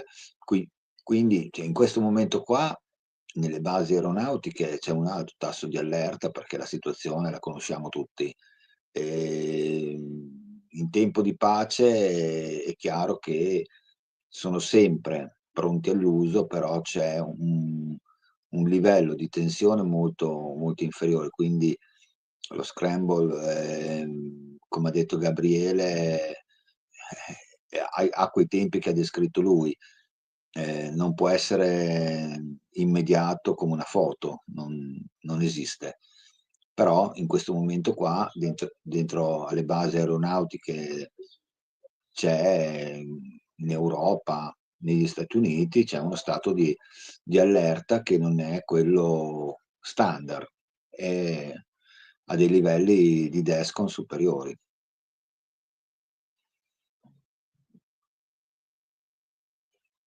Allora, io intanto saluto qualcuno che già sta andando via e ringrazio Franco per aver dato una risposta esaudiente alla Liga, che diciamo che per orario non era neanche di facile risposta, e che sostanzialmente poi era indirizzata a te, Massimo, anche se penso avremmo risposto alla fine entrambi. E in questo modo scarico un'altra domanda, e così evitiamo, diciamo, di fare domande a cui già c'è una risposta o cui abbiamo magari già risposto. Allora, Freddy sempre, che ha fatto una marea di domande, ci chiede: che ne pensate del caso Guardian, anche se non si è verificato in Inghilterra? Sarò breve. Allora, il caso Guardian è uno dei casi in assoluto UFO più importanti al mondo per documentazione, ma allo stesso tempo, proprio per la stessa documentazione, è uno dei casi più messi in discussione al mondo. Io accenno al caso Guardian in un video che vi invito a vedere se non l'avete ancora visto, che riguarda il presunto ritrovamento di un alieno ricollegabile al caso Guardian. Quindi andatevi a spulciare, oppure se non lo trovate chiedetemi giù sotto al video il link che ve l'ho posto, non nella bio, tra i commenti del video. Massimo, tu vuoi dire qualcosa sul caso Guardian? No, hai già detto già tutto te, possiamo passare avanti. Allora, Massimo Mastrocola, Massimo chiudi il microfono. Massimo il microfono.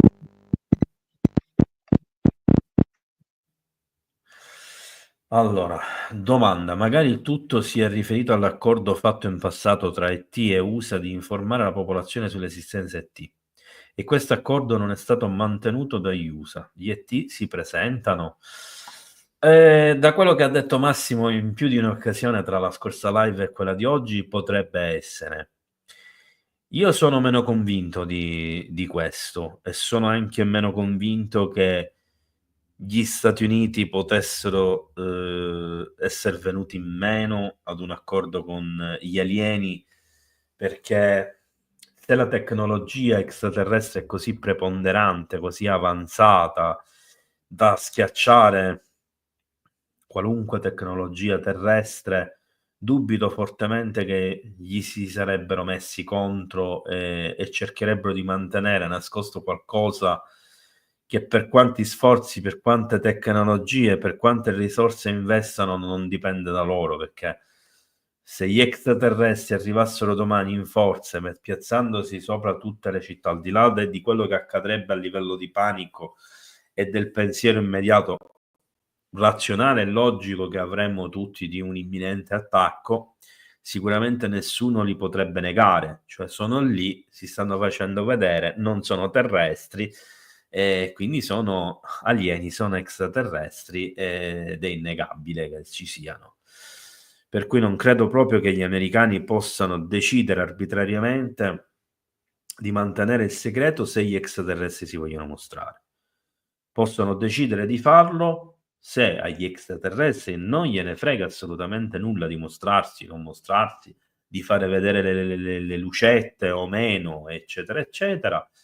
E gli americani vogliono trarre il massimo di potere, di tecnologia, di retroingegneria, che è quello che sta succedendo, e di affari, quindi anche economici, eccetera, eccetera, mantenendo il segreto e quindi il potere. Ma io penso che gli Stati Uniti non abbiano nessun accordo, come non ce l'ha nessun paese, con questi presunti extraterrestri che fin quando non li vediamo o non ne prendiamo coscienza non potremo capire un H di come sono. Io penso anche che loro si divertano a vedere come noi descriviamo loro e di conseguenza studiano la nostra psicologia. E io penso che se mi sforzo di uscire fuori dalla mia logica terrestre, io penso che loro non adotteranno mai una strategia nel momento in cui si vogliono far vedere di occupare le maggiori città, anche perché noi siamo stati talmente bravi di fare un film come Independence Day che la gente dice cavolo sta succedendo davvero e come dice Gabriele scoppierebbe il panico incontrollato. Io penso piuttosto che potrebbe essere un evento come ha descritto Nostradamus in qualche quartina, che popoli di altri mondi si potrebbero manifestare in zone franche e una delle zone franche potrebbe essere il mare. E chiaramente se lo vedremo tutti vuol dire che ci saranno delle truppe televisive o quant'altro per poter mandare in mondovisione l'evento, che sarebbe l'evento più importante che l'intera umanità potrebbe assorbire in quel momento lì.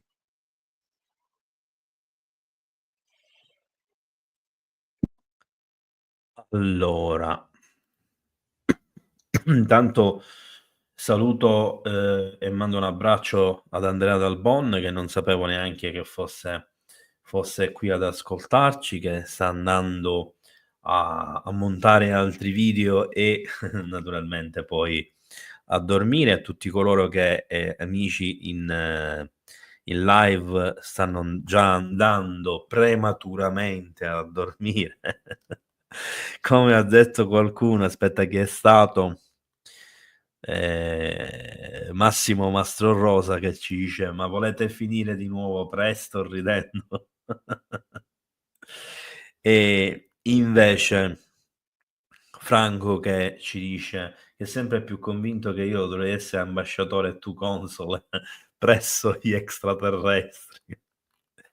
Vabbè, dai, andiamo avanti. Questa domanda l'abbiamo fatta. Un'altra domanda di Freddy: che ne pensate dell'avvistamento UFO incidente alla foresta di Rendlesham? Che cosa ci può essere di vero, di reale? Tutto. Ci hanno anche costruito il monumento nella piazza, ci sono le didascalie consultabili, perché nel Regno Unito quando ci sono questi tipi di eventi, anche se non li ammettono pubblicamente, ci costruiscono i monumenti visitabili, ci mettono le lapidi con incisi tutti i dati persino di persone che sarebbero state prelevate. Anche a Rendlesham nella foresta c'è la replica presunta, naturalmente basandosi sulla testimonianza degli eventi del famoso triangolo nero con le scritte che venne toccato, eccetera. Allora, apro e chiudo una parentesi. Tra le persone che voglio invitare qui in live c'è proprio uno dei testimoni con cui ero in contatto fino a un paio di anni fa, e con tutte le cancellazioni che mi hanno fatto le censure ai vari account Facebook ho perso il contatto, quindi sto cercando di ritrovarlo. Qualora riuscissi a ricontattare la persona, ovviamente dedicherei una live proprio al caso di Rendlesham direttamente con uno o più testimoni del caso. Detto questo, è uno dei casi più importanti del Regno Unito, è uno dei casi più importanti che hanno coinvolto personale statunitense, e ci sono tutta una serie di prove, tra cui anche le traduzioni dei messaggi diciamo ricevuti durante il tocco dell'oggetto da parte di uno dei testimoni, che sono stati letteralmente tradotti in codice binario e che contenevano dei messaggi. Per me è tutto realissimo ed è un caso importante che, nel caso non dovessi riuscire a rintracciare i testimoni, affronterò comunque. anche per me in questo caso qui della foresta di Rendlesham è un caso reale, accaduto in un'epoca dove la censura di gerarchia militare imponeva il massimo riservo e sono arrivati in Inghilterra anche funzionari dell'intelligence, hanno interrogato i testimoni e i diretti interessati coinvolti. Chiaramente quando tu hai un'interrogazione di questo livello qua è anche sottinteso che deve rimanere più anonima possibile. Infatti è venuta fuori dopo diversi anni questa cosa qui. Qui ci sono persone che prendevano lo stipendio e se lo sono presi fino all'atto pensionistico. Poi oggi nei documentari vediamo che parlano, vengono intervistati, ma sono in pensione. All'epoca, se l'avrebbero fatto quando sono accaduti i fatti, sarebbero incappati in diverse problematiche e sanzioni. Quindi io lo considero un caso vero, reale, che però mostra poi anche nei vari documentari che la gente può vedere in televisione dei sintomi sempre di poca chiarezza finale, come è consueto nei documentari sulla tematica ufologica che attraversano le televisioni europee, nella fattispecie quella italiana. Allora, un saluto speciale a Francisco Maio che ci sta ascoltando dalla Thailandia e che in questo momento sta per fare colazione e si sta facendo un caffè perché lì è mattina presto. Allora, mi sono perso. Ok, eccoli qua. Mi sa che c'era di nuovo 2 volte questa domanda. Allora, Tizio, che purtroppo è andato poco fa, ci chiedeva: ma quindi presto ci sarà una nuova udienza sugli UFO al Congresso degli Stati Uniti? A proposito, questa domanda te la rigiro direttamente a te, Massimo, perché prima, quando io ho parlato dell'udienza che c'è stato, abbiamo accennato a quella che ci deve essere, ma ti dovevo passare la parola, poi non mi ricordo per quale motivo è saltato l'argomento. No, nell'immediato udienze pubbliche al Congresso non ne sono in programma. Adesso vediamo cosa riusciranno a proporre nell'anno fiscale 2025. Ci sono delle udienze governative, e come quella che c'è stata stasera alla Camera per gli armamenti, dove si discuteva anche dei droni che vengono avvistati sul New Jersey. Vedremo chi da parte dell'intelligence ha relazionato con i parlamentari del Congresso. Questa era pubblica, però quella non pubblica c'è stata qualche giorno fa, quella che accennava Gabriele, e la cosa singolare è che se sono droni, perché devi parlare col comitato dei parlamentari per l'UAP? Sono droni o sono UAP? O sono uno o sono l'altro. Pubblicamente dite che sono droni e poi andate a relazionare al comitato per i fenomeni aerei non identificati. Sempre questo determina sempre le distanze che vogliono prendere da un argomento che dentro le camere istituzionali statunitensi è sempre stato più trattato come una presenza non umana su questo pianeta. Quindi il fatto che abbiano relazionato con una certa parte della Camera, ma che pubblicamente li vogliono denunciare come droni all'opinione pubblica, lascia molto da pensare. Allora, intanto un ringraziamento a Ivan per il sostegno al canale. E allora, una domanda di Francesco: secondo te, vabbè, voi, avanzando tecnologicamente alla velocità della razza umana, quanti secoli o millenni sono avanti a noi le razze che ci visitano? Allora, io penso che nel mondo degli UFO ci siano UFO che sono avanti a noi di qualche decina di anni, UFO che sono avanti di qualche centinaio di anni, UFO che sono avanti di qualche migliaio di anni e forse in casi veramente molto, ma molto rari, UFO che sono avanti a noi di milioni di anni. Ma credo che siano veramente casi rarissimi. Io quando mi viene fatta questa domanda qua penso sempre, per dare una densità alla risposta, penso sempre a quello che ha dichiarato il capo armamenti, che nel 2004 faceva capo alla Nimitz, che era comandante Sam Kyle, e che quando andò in televisione insieme a Christopher Mellon alla CNN qualche anno fa, gli hanno fatto questo stesso tipo di domanda e lui ha risposto: secondo la mia opinione personale, non ha parlato come militare perché non poteva, quello che io ho visto in sala radar per me è avanti di circa 1000 anni.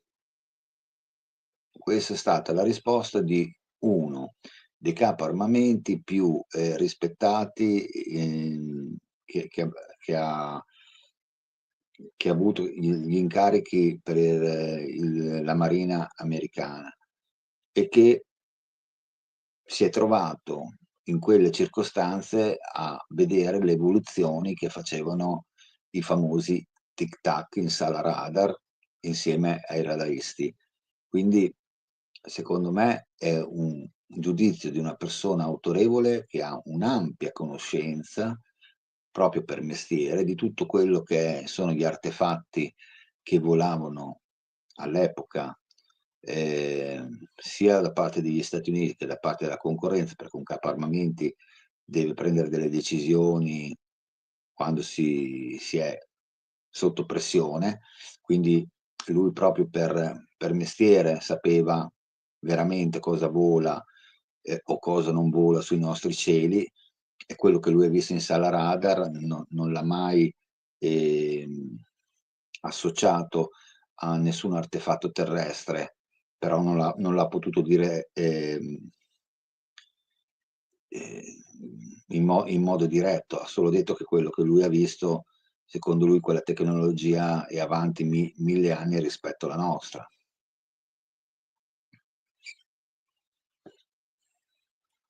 Allora, mamma mia, ogni tanto non ci coordiniamo con i microfoni e sembra un mix tra uno stridio, un ruggito e non so che altro. Allora, domanda di Stefano: potete fare un breve richiamo sul fatto dei 50 anni di Eisenhower? Suppongo che faccia riferimento al patto di Greada, cioè al presunto patto tra i grigi e il governo statunitense. Allora, se quindi non ho interpretato male Stefano, non è che ci siano chissà quali informazioni su questa, che è più una teoria che un fatto. Diciamo che le uniche informazioni che ci sono, che potrebbero confermare almeno che c'è stato un incontro strano con un ammanco temporale del presidente Eisenhower di circa 6-8 ore, sono praticamente le testimonianze che confermano gli spostamenti, il luogo dove si trovava a villeggiare il presidente, il luogo dove si era recato, eccetera, eccetera, la base vicina dove sarebbe avvenuto l'incontro e via discorrendo. L'unica cosa aggiunta nell'arco del tempo, perché poi tutto il resto delle cose sono racconto, sono una testimonianza riportata per iscritto direttamente da un membro del governo Reagan e messo per iscritto in seguito alla trascrizione di quella conversazione avvenuta durante uno dei giorni di briefing in cui il presidente degli Stati Uniti, Reagan, viene a conoscenza dei segreti UFO alieni da parte direttamente del custode della CIA. La seconda cosa che fa riferimento al caso e che in qualche modo a distanza di anni avrebbe confermato indirettamente il tutto è la testimonianza della nipote Laura Eisenhower, che in più occasioni, in interviste eccetera, ha dichiarato che effettivamente il padre si trovava in il nonno si trovava in quel luogo e che è mancato per un periodo di tempo perché è andato realmente in quella base, e che da alcuni racconti che gli fece in pratica lei confermava indirettamente che quell'incontro era avvenuto realmente. Ma di qui a poter sostenere effettivamente con prove alla mano quell'incontro siamo veramente molto lontani.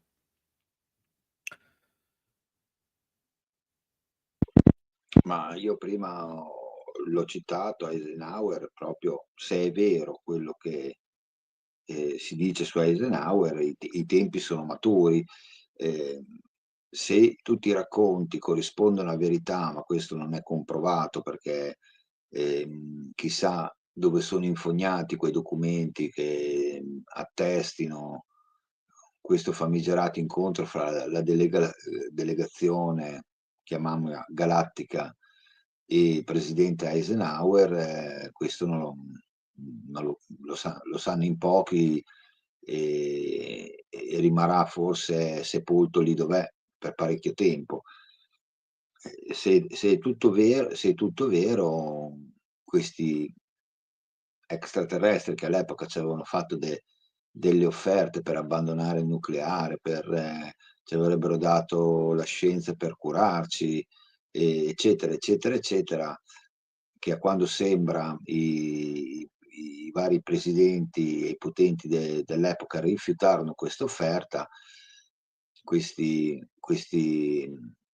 delegazione non umana disse a Eisenhower: di ai tuoi amici che se userete il nucleare ci riterremo liberi di intervenire in qualsiasi momento e avete 50 anni di tempo per educare la popolazione di questo pianeta alla nostra presenza. Questi sono a larghe linee i resoconti dell'ultimo dei 3 incontri che Eisenhower fece con questi presunti non umani. Dopodiché, come hai detto tu Gabriele, di prove oggettive, se non le voci di questo custode della CIA e le testimonianze fatte anche a San Marino, quando la pronipote di Eisenhower venne in una conferenza a San Marino e dichiarò queste cose e aggiunse anche che fa presto vedrete cosa potrà succedere. Questo presto non lo so se è oggi, se sarà domani, però di fatto questa storia come la posso equiparare a Roswell. Di Roswell si è detto tanto, ma di prove, di uno straccio di prove di quello che è successo, se no la testimonianza di Jesse Marcel, che io la ritengo la più importante, non c'è altro. Allora,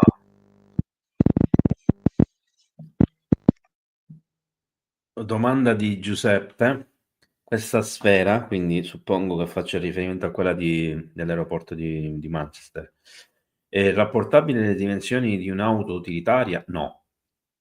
L'oggetto, che in realtà non è propriamente sferico, è leggermente ovoidale, credo che qualcuno, grazie alle proporzioni, alle distanze, perché ci sono dei video veramente interessantissimi, un paio li ho condivisi sul mio profilo Twitter, fatti da ricercatori americani e britannici con software molto avanzati, sono riusciti a stabilire le distanze esatte dai vari punti di riferimento, la direzione precisa da cui il veicolo e il punto da cui si trovava lo stesso, hanno fatto la ripresa, eccetera. Diciamo che la sfera è sicuramente tra i 60 centimetri e il metro e 20 di grandezza, quindi lungi dall'essere grande quanto un utilitario, è un oggetto piuttosto piccolo, quindi immaginiamolo quanto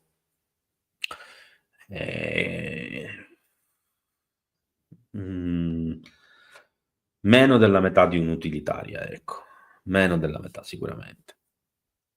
Massimo, vuoi aggiungere qualcosa? No, io non ho nessun software, però a occhio e croce, quando l'ho visto, anche io ho fatto delle proporzioni mie mentali con dei punti di riferimento, per me non è più grande, non ha un diametro più che va oltre i 60 centimetri.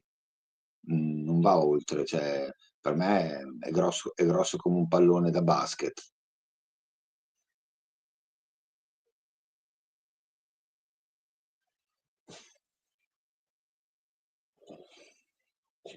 Allora, Lica ci chiede: è una prova tecnica di Bluebeam? Se esiste, non ricordo come la pensate. No, per me il Bluebeam non esiste, quindi no, non è una prova tecnica del Bluebeam. Assolutamente no, sono stati video ripresi e sono stati tracciati con i radar, anche se non ci dicono niente, e quindi sono oggetti fisici, non c'è nessun ologramma che, che possa tenere testa a quello che sta succedendo adesso. Domanda di Ivan: i veicoli a propulsione esotica del retroingegneria vengono nascosti per non mettere a disposizione nuove tecnologie che possono soppiantare combustibili fossili e macchine elettriche? Allora, secondo me, principalmente non per questo, ma per quelle ragioni puramente di gap tecnologico, di armi segrete, di sviluppo scientifico, militare, eccetera. Ma anche per questo, perché comunque fra qualche decennio i combustibili fossili saranno completamente esauriti e la cosiddetta free energy, tanto spacciata come non inquinante e che produce energia elettrica in quantità sufficiente, tutte stronzate, scusate la parola, il francesismo, che in realtà inquinano di più di quello che è ufficialmente inquinante, che non possono minimamente soppiantare le tecnologie attualmente utilizzate sia come combustibili, sia come produzione di elettricità, poiché la quantità di elettricità che producono è bassissima e in proporzione alle risorse necessarie è veramente ridicolo. Giusto per fare due piccole premesse, anzi due piccole precisazioni, non premesse. L'eolico inquina il 90% in più del petrolio, perché per produrre i metalli, per forare il terreno, per recuperare i minerali necessari per la costruzione, eccetera, l'inquinamento è il 90% in più. Le batterie elettriche a litio e altri componenti anche peggio, oltre che lì c'è pure di mezzo lo sfruttamento minorile.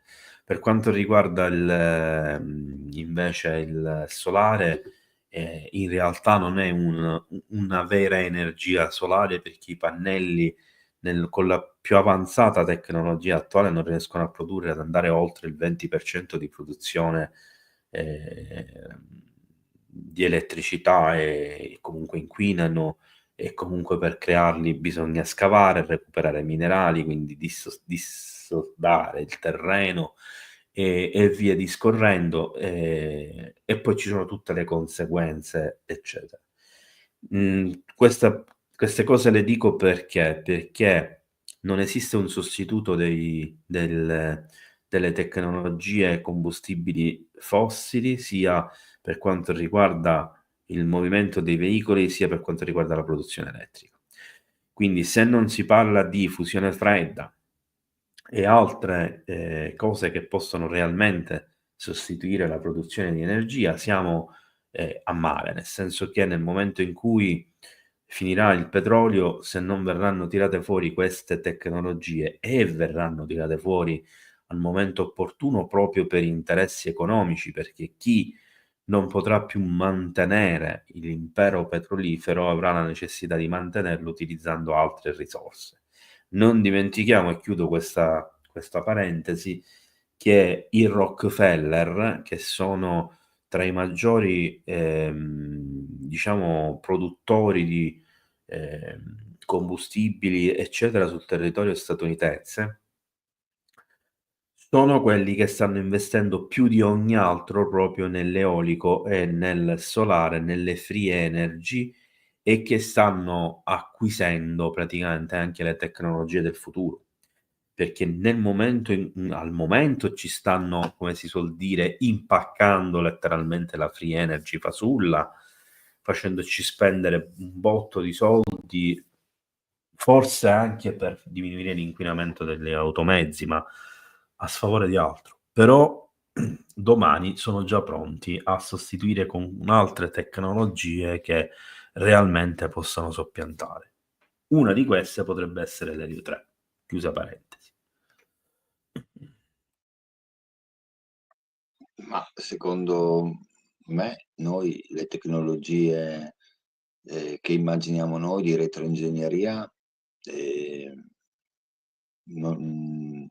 a livello propulsionale di produzione di energia free non le vedremo, se no sotto forma di commercializzazione, come ha detto Gabriele. Il processo non è ancora partito, perché per immettere una tecnologia dentro al nostro tessuto societario ci vuole un periodo di trasformazione, perché devi avere il tempo di disinstallare le vecchie tecnologie e installare le nuove tecnologie gradualmente. Questo non è ancora accaduto per svariati motivi. Il primario è quello economico, perché c'è chi sta facendo ancora affari e che fin quando non c'è l'esaurimento detiene l'autorità per fare sempre affari. In secondo luogo, forse non siamo ancora pronti per riceverle certe tecnologie. Abbiamo ricevuto i cellulari sempre più sofisticati, che ci hanno condizionato e ci stanno condizionando la vita. Un tipo di propulsione anche per i mezzi con cui ci spostiamo, di una natura differente, per il momento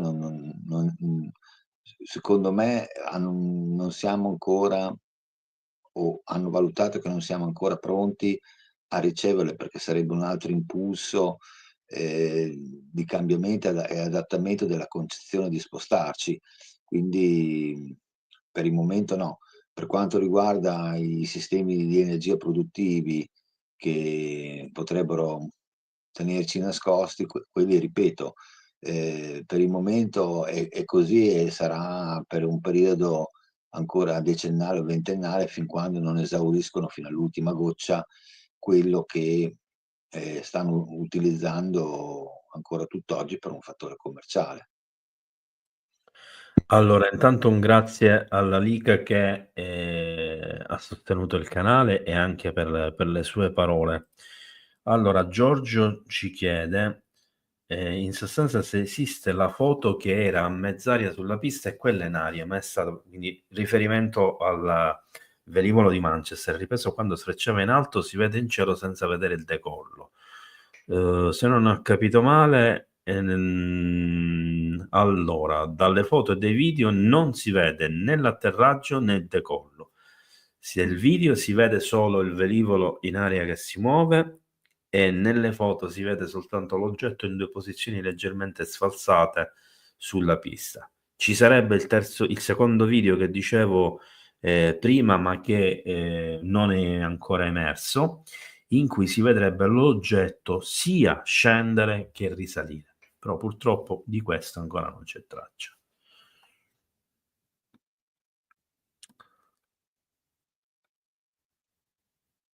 Prego Gabriele, puoi andare avanti con le domande. Allora Paolo, volevo domandare a Massimo, è vero che la famosa morte nera del film di Star Wars è un oggetto reale? Paolo, ma che domanda è quella da fare a mezzanotte?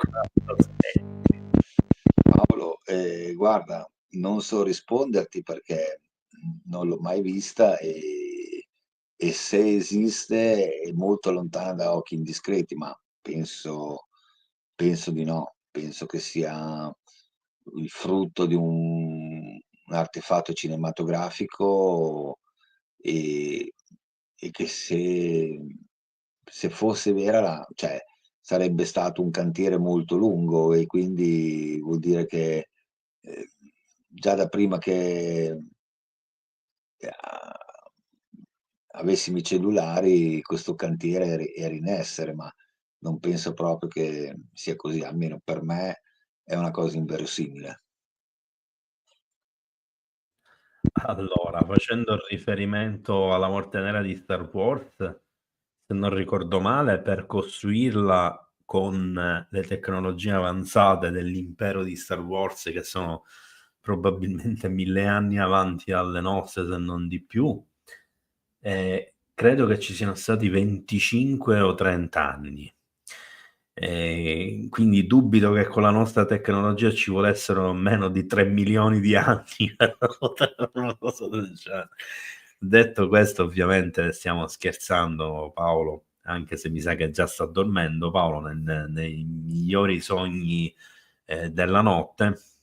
Io credo che facesse riferimento, però non ne posso essere sicuro, chiederò domani a lui direttamente su Facebook, a una luna, adesso non mi ricordo, che qualcuno nell'ambiente complottistico identifica per un paio di sue caratteristiche con la morte nera di Star Wars, che è l'unico riferimento che reputo possibile e comunque non è vera come cosa.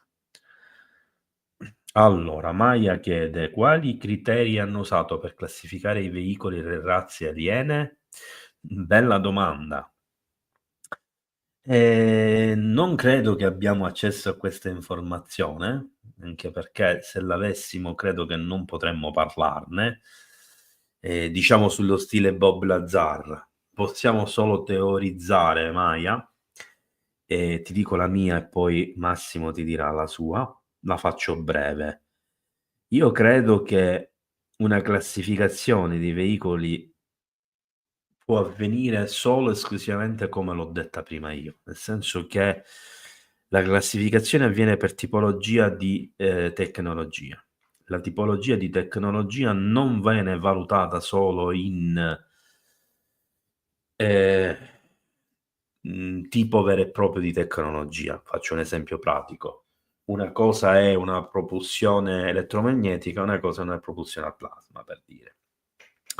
Ma anche per sviluppo di quella stessa tecnologia, cioè quella tecnologia è avanti rispetto alla nostra di 50 anni, quella di 500. Per quanto riguarda invece le razze extraterrestri, la cosa da una parte è molto più semplice, dall'altra è molto più complicata, perché potremmo dire che la cosa non è così difficile e differente rispetto a quella che potrebbe essere la concezione razziale di qualche decennio, fino a qualche decennio fa, cioè una classificazione di tipologie di razze all'interno di quella umana. Quindi, per esempio, abbiamo le razze rettiliane, che sono una categoria ipotetica all'interno di cui ci sono i sauropodi, i rettiloidi, i rettiliani alfa, i rettiliani intraterrestri, eccetera, eccetera. Una categoria, per esempio, di insettoidi, all'interno dei quali troviamo gli orus, le mantidi, forse i grigi. Una sottocategoria di grigi dove troviamo i grigi alti, i grigi orange, i grigi blu, i grigi piccoli, eccetera, eccetera, i leb e via discorrendo. Così anche per i nordici, bla bla bla. Quindi la classificazione deve avvenire per forza maggiore in questa maniera, e poi all'interno sicuramente anche a livello sociale, a livello tecnologico, a livello culturale, spirituale e via discorrendo, per forza, per capacità, eccetera.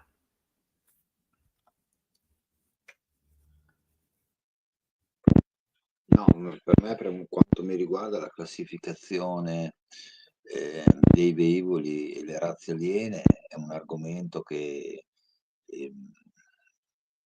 lo possiamo solo intuire o abbiamo qualche lieve informazione, ma il grosso, se è stato fatto, è dentro o Immaculate Constellation, che continua imperterrita il lavoro iniziato anni fa, oppure dentro degli archivi che non vedranno mai la luce.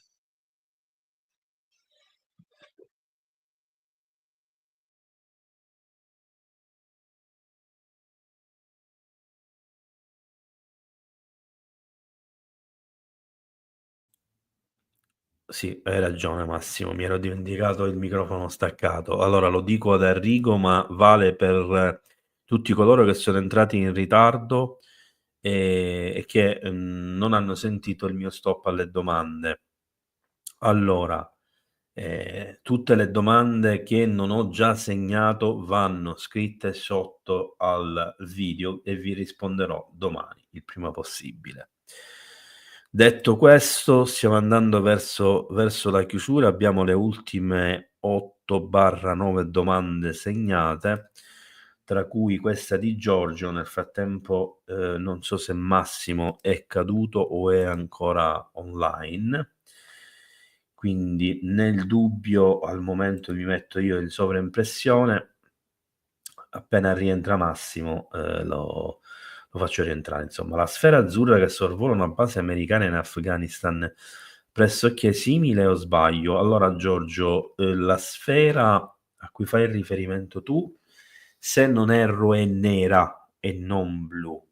È più piccola, è grande, si stima quanto una palla da pallacanestro, è liscia e ha una riga centrale come un avvallamento centrale. Per il resto la sua funzione è pressoché identica a quella che abbiamo visto per quanto riguarda l'avvistamento di Manchester. Massimo ancora non rientra, quindi io vado avanti nel frattempo con le domande, tanto questa era una risposta abbastanza netta. C'era un'altra base americana, chiede Franco, cioè solo americano proprio dove io sono, ma gli inglesi dell'area hanno voluto 40 anni fa riottenere il loro spazio in una battaglia che si è conclusa dopo 20 anni. Cioè gli americani detenevano la base e non la volevano ricedere agli inglesi, che la rivolevano nuovamente per la propria difesa. Assurda questa cosa, ma grazie di avercelo detto, Franco. Può essere utile per altre informazioni. Domanda di Freddy: come si formerebbero i famosi cerchi nel grano? Qual è il fenomeno fisico che li determina? Come si fa a stabilire che siano gli UFO a determinarli? Praticamente non c'è una risposta definitiva a nessuna di queste domande. Come si formano i famosi cerchi del grano? Quasi certamente con microonde. Qual è il fenomeno fisico che li determina? Il radiamento da microonde. Come si fa a stabilire che siano gli UFO a determinarli?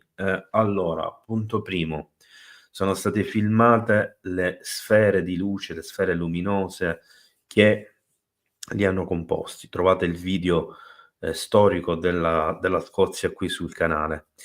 Seconda cosa, il classico scoppiettio da microonde a popcorn delle spighe può avvenire solo per irradiazione delle microonde di alta potenza, e considerando la distanza, considerando i vari fattori che non sto qui ora a spiegare perché troppo lunghi, è letteralmente impossibile da realizzare un determinato tipo di cerchi nel grano senza l'ausilio di una tecnologia che possa dall'alto in pochissimo tempo, con una grande precisione che abbiamo visto nella puntata che abbiamo fatto con Roberto Verdiglione. Se ve la siete persa andatevela a vedere, in cui parlavamo proprio dei cerchi del grano e della geometria sacra, in cui abbiamo appurato proprio nei cerchi del grano di fattura umana come ci siano tutta una serie di errori e problematiche che invece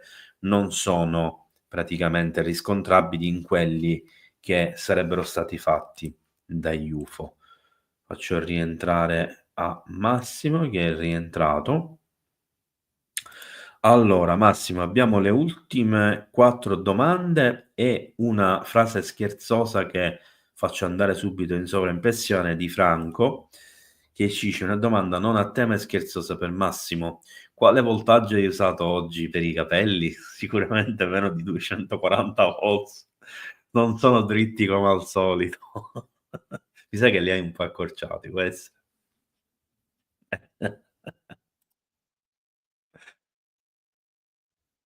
Allora, rispondo a Franco. È una vita con le vita dentro la presa. allora, ben fatto ci chiede: ma come mai una presenza massiccia solo nei paesi anglofoni, per dire Russia, Germania, Francia, nucleare, clamore zero? Se fosse davvero qualche sistema parallelo? Allora, rispondo brevemente, poi so che Massimo che tu direi qualcosa in più, ma in realtà mezza risposta l'hai già data prima. Allora, non avviene solo nei paesi anglofoni. Diciamo che ci sono paesi come la Cina, anche la Russia, ma di meno, ma soprattutto la Cina, che sanno mantenere il segreto, che non amano far sapere i cavolacci propri al mondo intero, e che magari all'occorrenza usano anche strumenti e modalità abbastanza drastiche per fare tacere su certi argomenti le persone. Detto questo, però, non è assolutamente vero che non ci siano eclatanti avvistamenti in Russia, in Cina, eccetera, anzi, forse in assoluto, ve lo farò vedere nella prossima live di domenica, il più eclatante, il più assurdo, il più interessante avvistamento UFO di queste ultime settimane è avvenuto proprio nei cieli della Cina. E la Russia è uno dei luoghi dove ci sono in assoluto più avvistamenti al mondo, forse dopo il Sud America, il Nord America e l'Italia è il paese con più avvistamenti al mondo. Quindi non è così. Ci sono stati di recente avvistamenti anche in Germania, in Francia sinceramente non lo so, ma in Germania, in Polonia, in Spagna sicuramente sì. Per il resto, quindi, va da sé che il fenomeno attuale non possiamo sapere se nei paesi che non parlano sta avvenendo pure, ma come ha detto Massimo e come ha detto qualcuno tra di voi prima, secondo me è possibilissimo che sta avvenendo anche in altre installazioni militari di altri paesi. Ma io, come ho detto prima, è una riflessione. Gli altri paesi che tacciono che cosa stanno vivendo. Io dico sempre che dove c'è troppo silenzio, nessun tipo di di commento su quello che sta succedendo negli Stati Uniti, vuol dire che c'è un veto e vuol dire che non se ne può parlare. Io sono convinto di questo. Allora, una precisazione, ragazzi, mi rivolgo a Stefano, mi rivolgo a Daniel, mi rivolgo ad Arrigo e a tutti gli altri che vorrebbero fare o stanno facendo domande. Allora, io vi chiedo la cortesia di riportarle come commento sotto a questo video e con calma tra stanotte e domani mattina vi rispondo, poi se vuole venire a rispondere anche Massimo, quella è una cosa sua, ovviamente non decido io per lui. Detto questo, se invece volete riproporle domenica alla prossima live, potete farlo benissimo, però io scommetto che ve lo scordate o verranno altre domande, quindi il mio consiglio è comunque di scriverle sotto a questo video. Terz'ultima domanda. Gabriele, dopo tutti questi anni di ricerca, c'è stato un momento che hai avuto la sensazione che eravamo prossimi al contatto? Mai.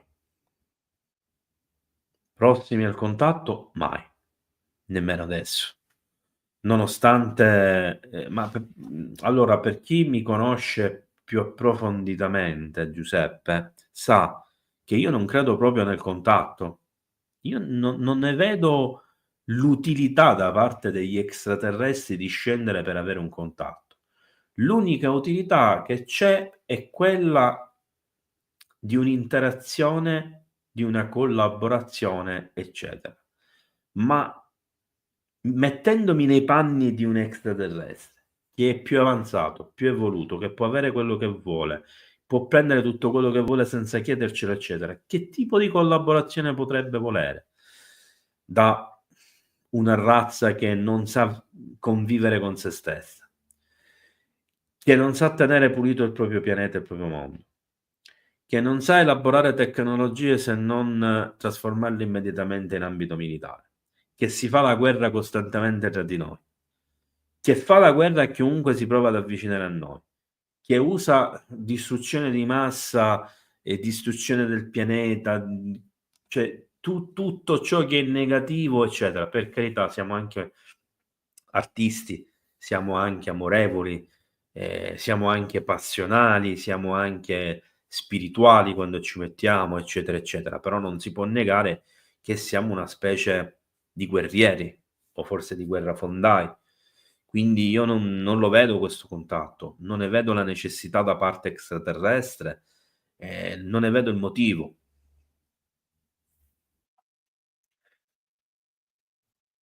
No, anche da parte mia i tempi per un contatto empatico e biologico sono ancora distanti, molto distanti. Non siamo, per tutti i motivi che ha detto Gabriele, non siamo ancora sull'asse giusto per poter dialogare con entità che probabilmente non sono bellicose.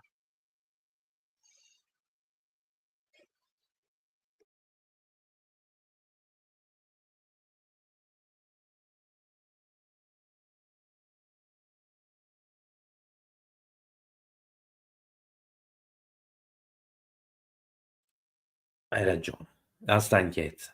Ci sono mai stati segnali di imminente attacco alieno?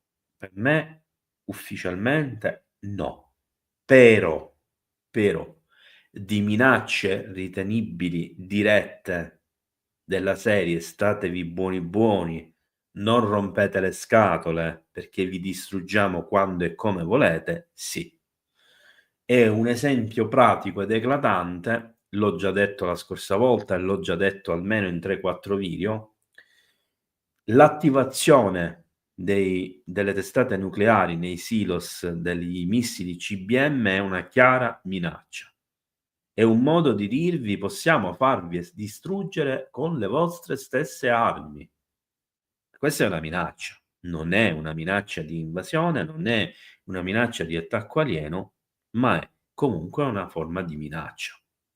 Preventiva, ma è una minaccia. Sì, sono d'accordo con te, Gabriele. Le dimostrazioni di predominanza senza un attacco diretto sono state manifestate ed è stato un chiaro messaggio.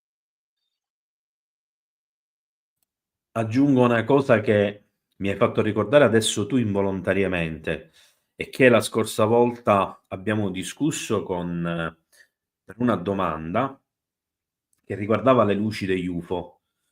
Un'altra manifestazione, come hai suggerito bene tu la scorsa volta, che potrebbe essere considerata una minaccia, ma anche prevenzione, è proprio il mostrarsi con le luci accese, della serie: noi siamo qui, ci facciamo vedere, facciamo quello che vogliamo, vi passiamo sopra, anche sopra le installazioni più segrete, meglio armate, meglio difese, tanto non ci potete fare nulla. E noi non ce ne frega assolutamente nulla.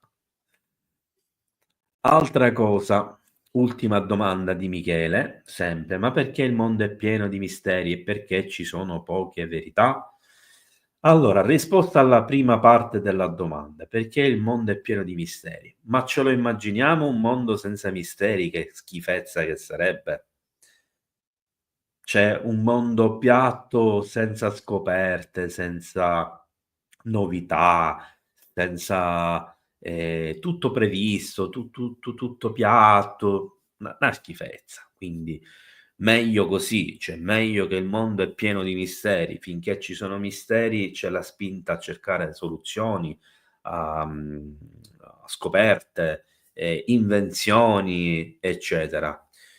E perché ci sono poche verità? Non è che ci sono poche verità, le verità ci sono e sono sotto gli occhi di tutti. Siamo disattenti, disabituati a guardare ciò che ci sta davanti agli occhi. Siamo abituati a guardare tutto egoisticamente e quindi anche le verità sono trasformate da questo egoismo. Per esempio uno scettico che decide che non esistono gli UFO nonostante li abbia addirittura visti, ma pur di sostenere l'ipotesi se li cancella dalla testa cercando di ipotizzare che fossero palloncini e stupidaggini varie.